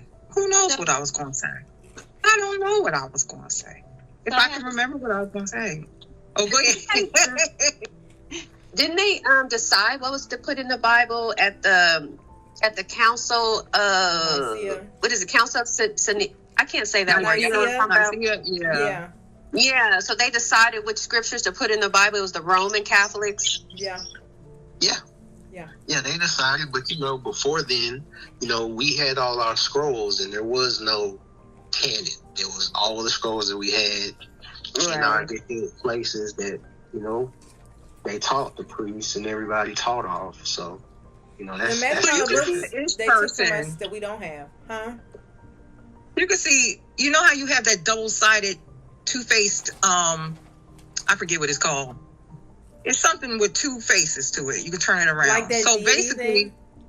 Yeah, but they're one. So one side is the Ish and the other side is Rome. But they still doing the same thing. They're all together. I mean, they're together. Doing the same thing, basically. Yeah. Well, Ingrid, your Bible that you just got, how is that? How is that? Is that lining up with You see any differences? Any thing? It's fun. Thank you for saying that, because I'm sitting here thumbing through it, right? And it's missing Enoch, but it says it has the Apocrypha in it. So it has Esdras, second Esdras, Tobit, Judith, the rest of Esther, a book called Wisdom, Ecclesiasticus, Baruch with the Epistle of Jeremiah, the Song of the Three Children, I'm not familiar with that, the Song of Susanna, the Idol, Bel and the Dragon, the Prayer of Manasseh, Maccabees and Second Maccabees, and that's all the Apocrypha. So I'm sitting here thinking, why is Enoch missing, right?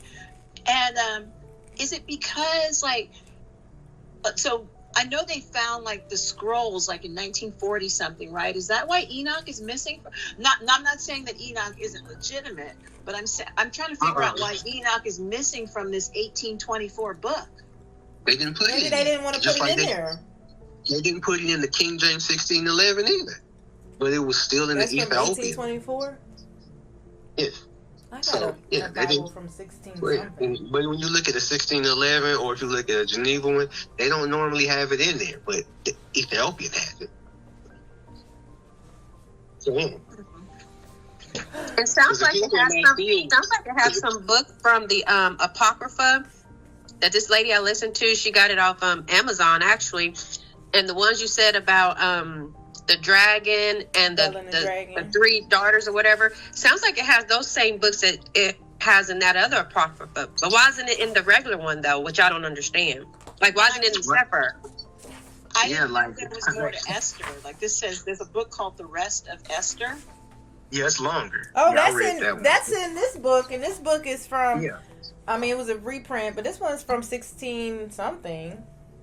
15, 16. But I see it, and I've never read that. The Rest of Esther. You talking about The Rest of Esther? Yeah. Yeah, but the Council of Nicaea came way before all of those things came. So even the 18 and the 15, the Council of Nicaea was before them. Sure. Yeah, that's true. I thought because it said it had the Apocrypha, I thought it was going to have Enoch in it, and I was surprised not to see Enoch. That's all. Nah, that was the thing. I learned a lot about that too. When they use Apocrypha, they use it for everything that's not in what you usually find. So those are Apocryphal books, but then there's more of them. So yeah, that's the problem.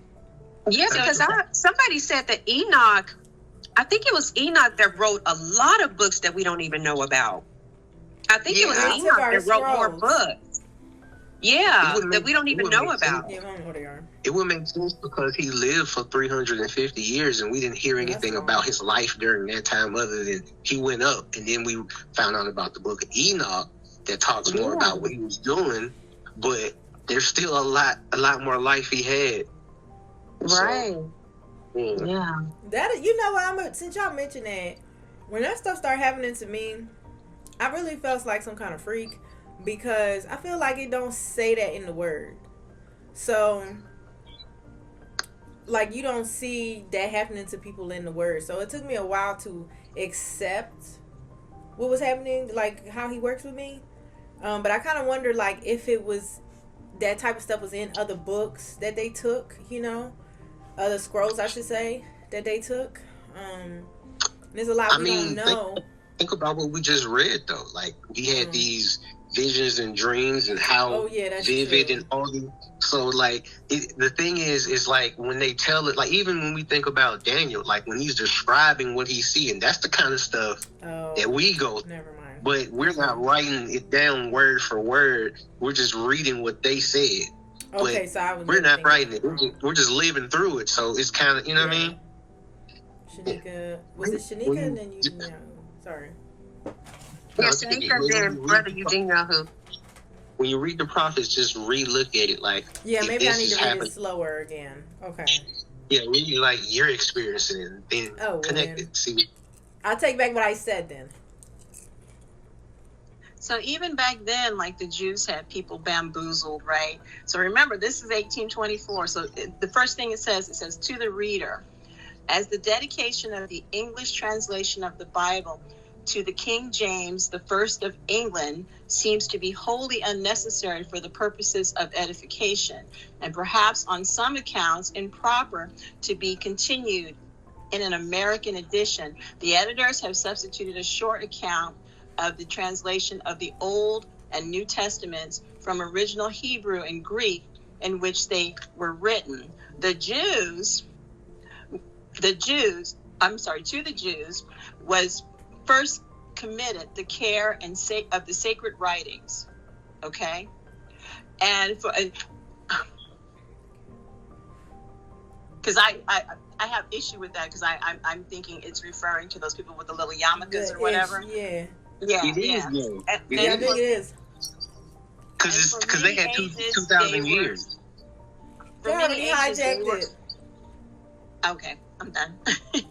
Yeah, because I just noticed. But it says they're the chosen people. It says for many ages they were in manner confined to the chosen people. There was no need of translation into any other languages, yet it was the providence of God particularly manifest in their preservation and purity. The Jews were to be faithful to their the Jews were to be faithful to their important trust that when copies of the law or the prophets were transcribed, they observed the most, that's a word for you, scrupulous exactness. They not only diligently compared the ones with the other, but they counted the number of the letters of each book and compared and recorded the numbers. What? Yeah, because we gotta remember, like when we're talking about certain groups of people, that happened like in the 700s. 740 King Bulan. Right? So, you know what I mean? And so they had literally, it's been 1,000+ years that they've been able to do this whole thing they've been doing. So, yeah, it's a long time. It's a long time. And as far as other books possibly being written by Enoch, if they exist, there's a couple of places I think they might be. The Catholics might have them. The Rev 29s might have them, or they might be in the Smithsonian, because the Smithsonian is also notorious for hiding things. It's not supposedly not a religious entity, but they hide. Hide things. They created the Smithsonian to hide things like giants' bones and stuff. Who created it? I don't know. I just watched a documentary about giants. And this man was saying it was created in a certain year because they started finding all these giant bones. And they're all over the United States. These mounds, these giant burials. Yeah. But supposedly they dumped them in the ocean. Yeah, they dumped them in the ocean. But I don't know if all of them was dumped in the ocean. But that's what the man was saying. If I can find that video, I'll share it with y'all. But he was saying it was created when they started finding all these giant bones and mounds, like you were saying. Why don't they want us to know about giants? Because we would know that the Bible's real.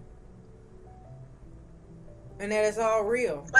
But people who now those of us that dig deep, we would put that together. But people who just show up on Sunday, the only giant they know about is Goliath. And they probably just think he was tall, right? Yeah. Yeah. All of this stuff just is put in place just to disprove the scriptures.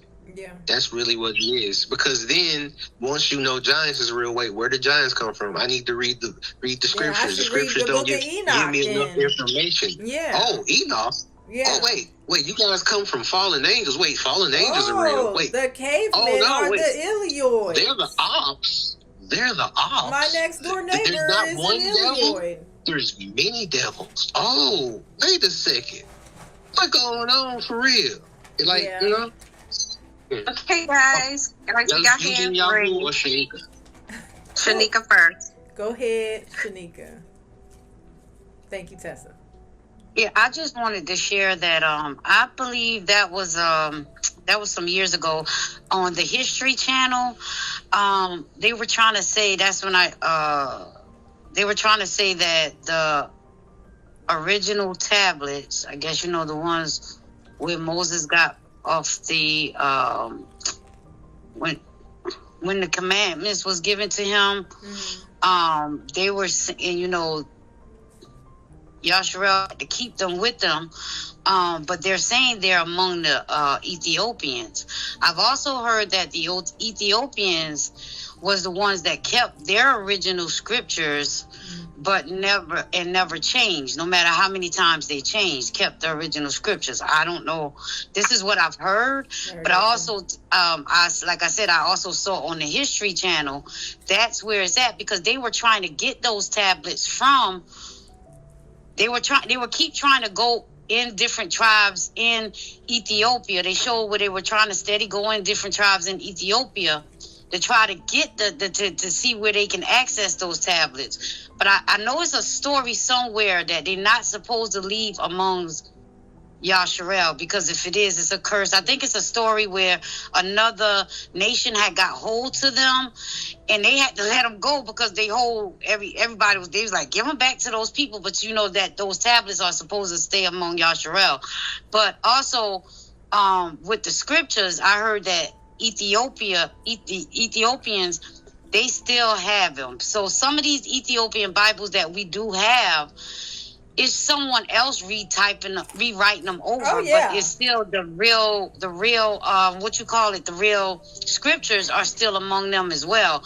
But I believe, as Tessa say, that yes, because the enemy has to know as well. The Catholics, they probably they knows it, because they have to, because they're the ones who changed everything. So somebody else has those real scriptures as well. Y'all, I got this. I got it off Amazon, right?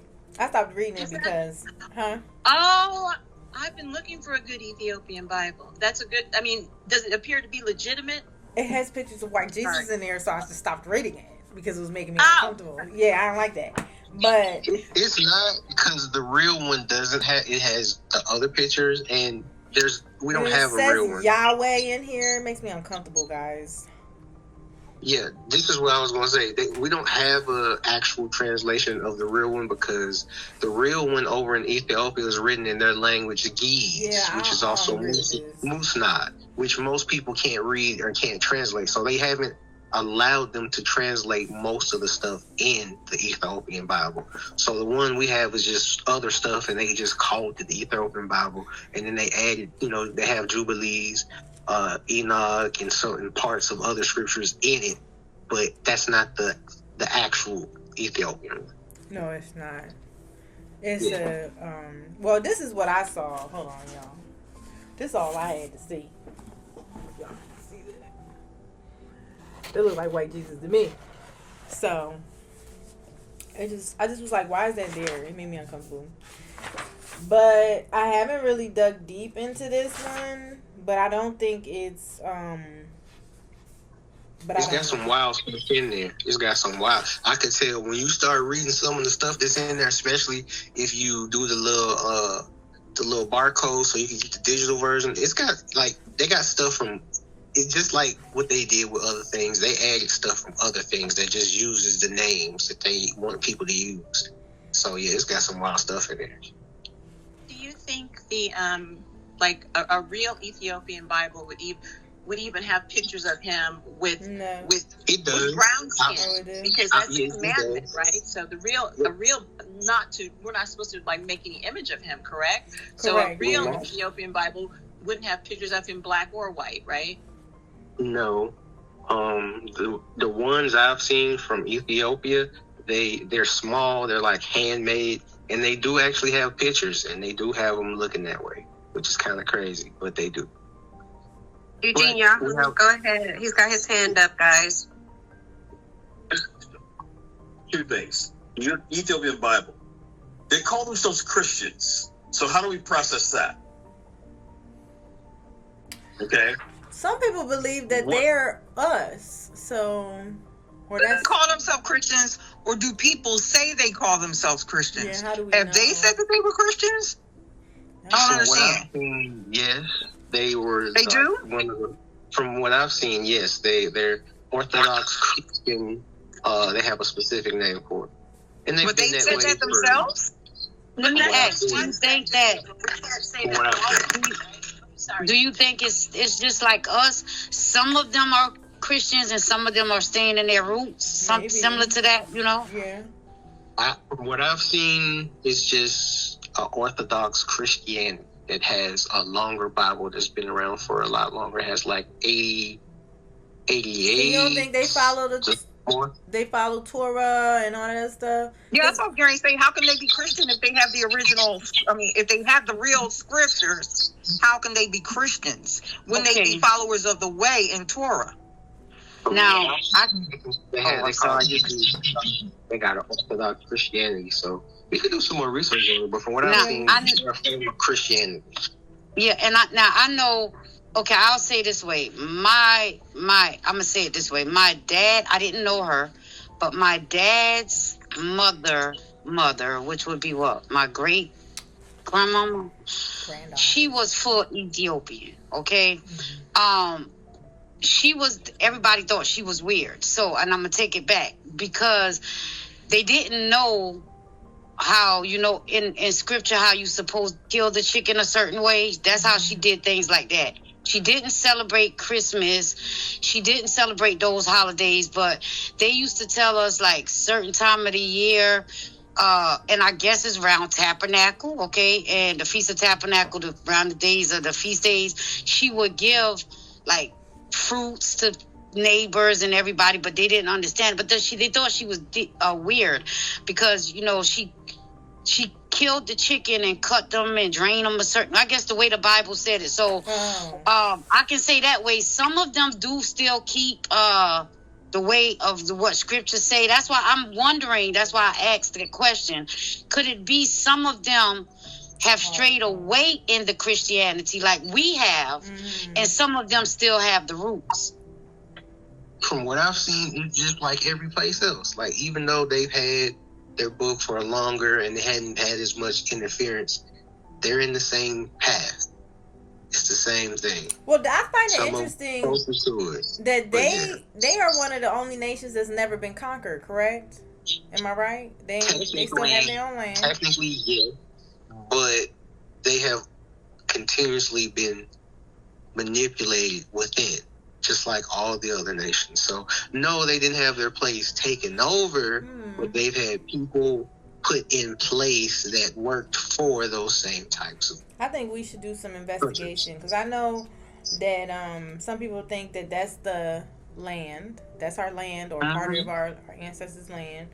That's the promised land over there, right? Or the temple was over there. Yep, I heard that. They do. So, I don't know. I'm actually not really good with geography and finding all that stuff out, but maybe I'll figure it out. Was you saying Yahuah, were you going to say something else too? Yeah, go ahead. Yeah, I still wanted to just make another comparison because I'm seeing how Yahuah punishes, and it just occurred to me. Like, he had the righteous watchers execute or cause the sons of the fallen watchers to be killed before them, before they were in prison. That's the same thing that happened to King Zedekiah. He had to observe his sons be killed before he was in prison. And so he was blinded and then in prison. So we're seeing Yahuah's handiwork throughout the timeline. Right? Yeah. Yep. So he's... I guess I'm not understanding. So you're saying that Yahuah is causing them to watch their kids get killed before?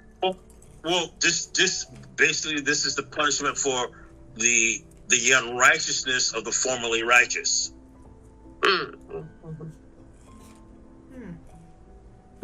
Zedekiah was the last king before the Babylonian exile, right? He was the last one. his sons were killed and they put his eyes out and imprisoned him. Oh, yeah. Well, the authors did all the evil that they wanted to do. They had to watch their sons be executed before they were imprisoned in darkness.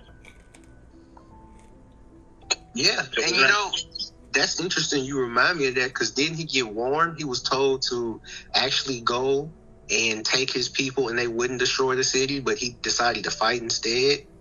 Right. And that's why he got put in chains and got his eyes put out, and that's what happened because he didn't obey. Right. Yes. Mm-hmm. So it's kind of like along that same lines. This is what you get, and Yahuah is made it abundantly clear. Besides, these guys were in a position of power, knowledge. They knew, and they did it anyway. Mm-hmm. So I'm just seeing the correlation when it comes to Yahuah's judgment. What if that was a lying spirit that came to Hezekiah saying that that's not Yahuah talking to you and that's not going to happen? You know how they be lying to us all the time. Yeah, but we got to be responsible for it because he will be held responsible for it because he should have went to Yahuah himself, prayed about it. That's true. That's true. But but also a prophet, like the prophet told him, and he knew it was a prophet. He just didn't like what he said. Oh yeah, that is true. That's the other thing. Mm-hmm. So that's the other part. Like if you think the prophet's lying, okay, that's and you listening to yourself or you listen to unclean spirit. But the prophet came and told him this, and he didn't like it. Well, very interesting. Well, there it is. Yeah. Should we? Any more thoughts or comments about these chapters? What did we read? 2 or 3 chapters? Yeah, I think those were good chapters. I think we're on chapter 15 now, I think. Mm-hmm. Was it 15? Yeah, I think it was. It's our 16, isn't it? Yeah, 15 in the Sefer. Okay, so we're on 15. So, yeah, we can definitely check that out. But, yeah, I think it's interesting, because, I've done, my own kind of checking on Ethiopia and learning more about what they got going on and what actually happened in that country, what didn't, and all these different things. And a lot of them, from the information that's been put out there, is kind of the ones kind of have this thought that Solomon had a son with the Queen of Sheba. And that's where a lot of them come from in that area. That was a proven fact, though. That's not proven. I haven't seen anywhere where it's been. I haven't seen anywhere where it's actually been proven, but I know that is a belief that happened. We should figure that out. So I don't know.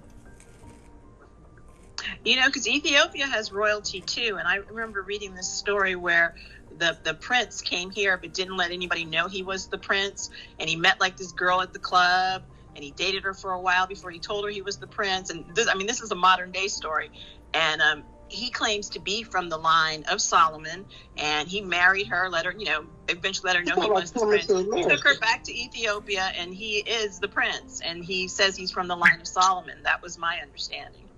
That's wild. That sounds just like coming to America. That's where they got it from. That's where you got the idea. Well, I don't know about the Solomon a lot thing. of people come here, come to America to go to school, right? They want to take advantage of the Ivy League schools. So he came here to go to his family sent him here to go to school, but he didn't want everybody to know he was the prince, supposedly. So How will we know? Like Eddie Murphy and Arsenio were in that rundown apartment. But what's his name? Akeem?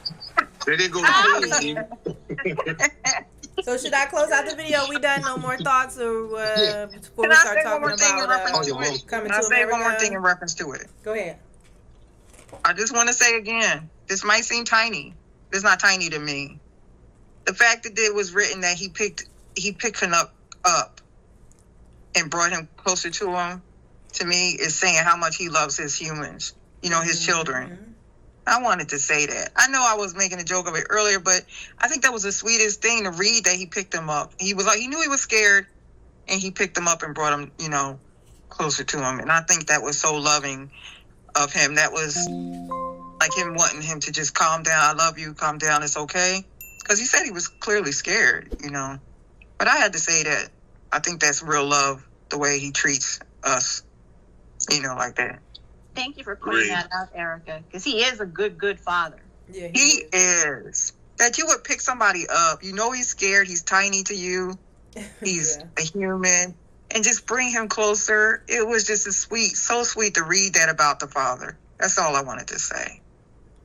Well, that's all we have for you guys. If you haven't already, subscribe. If you would like to join our WhatsApp group, then send me an email at yannahofyashar'al@gmail.com, letting me know how you woke up. Sorry, the dog's squeaking.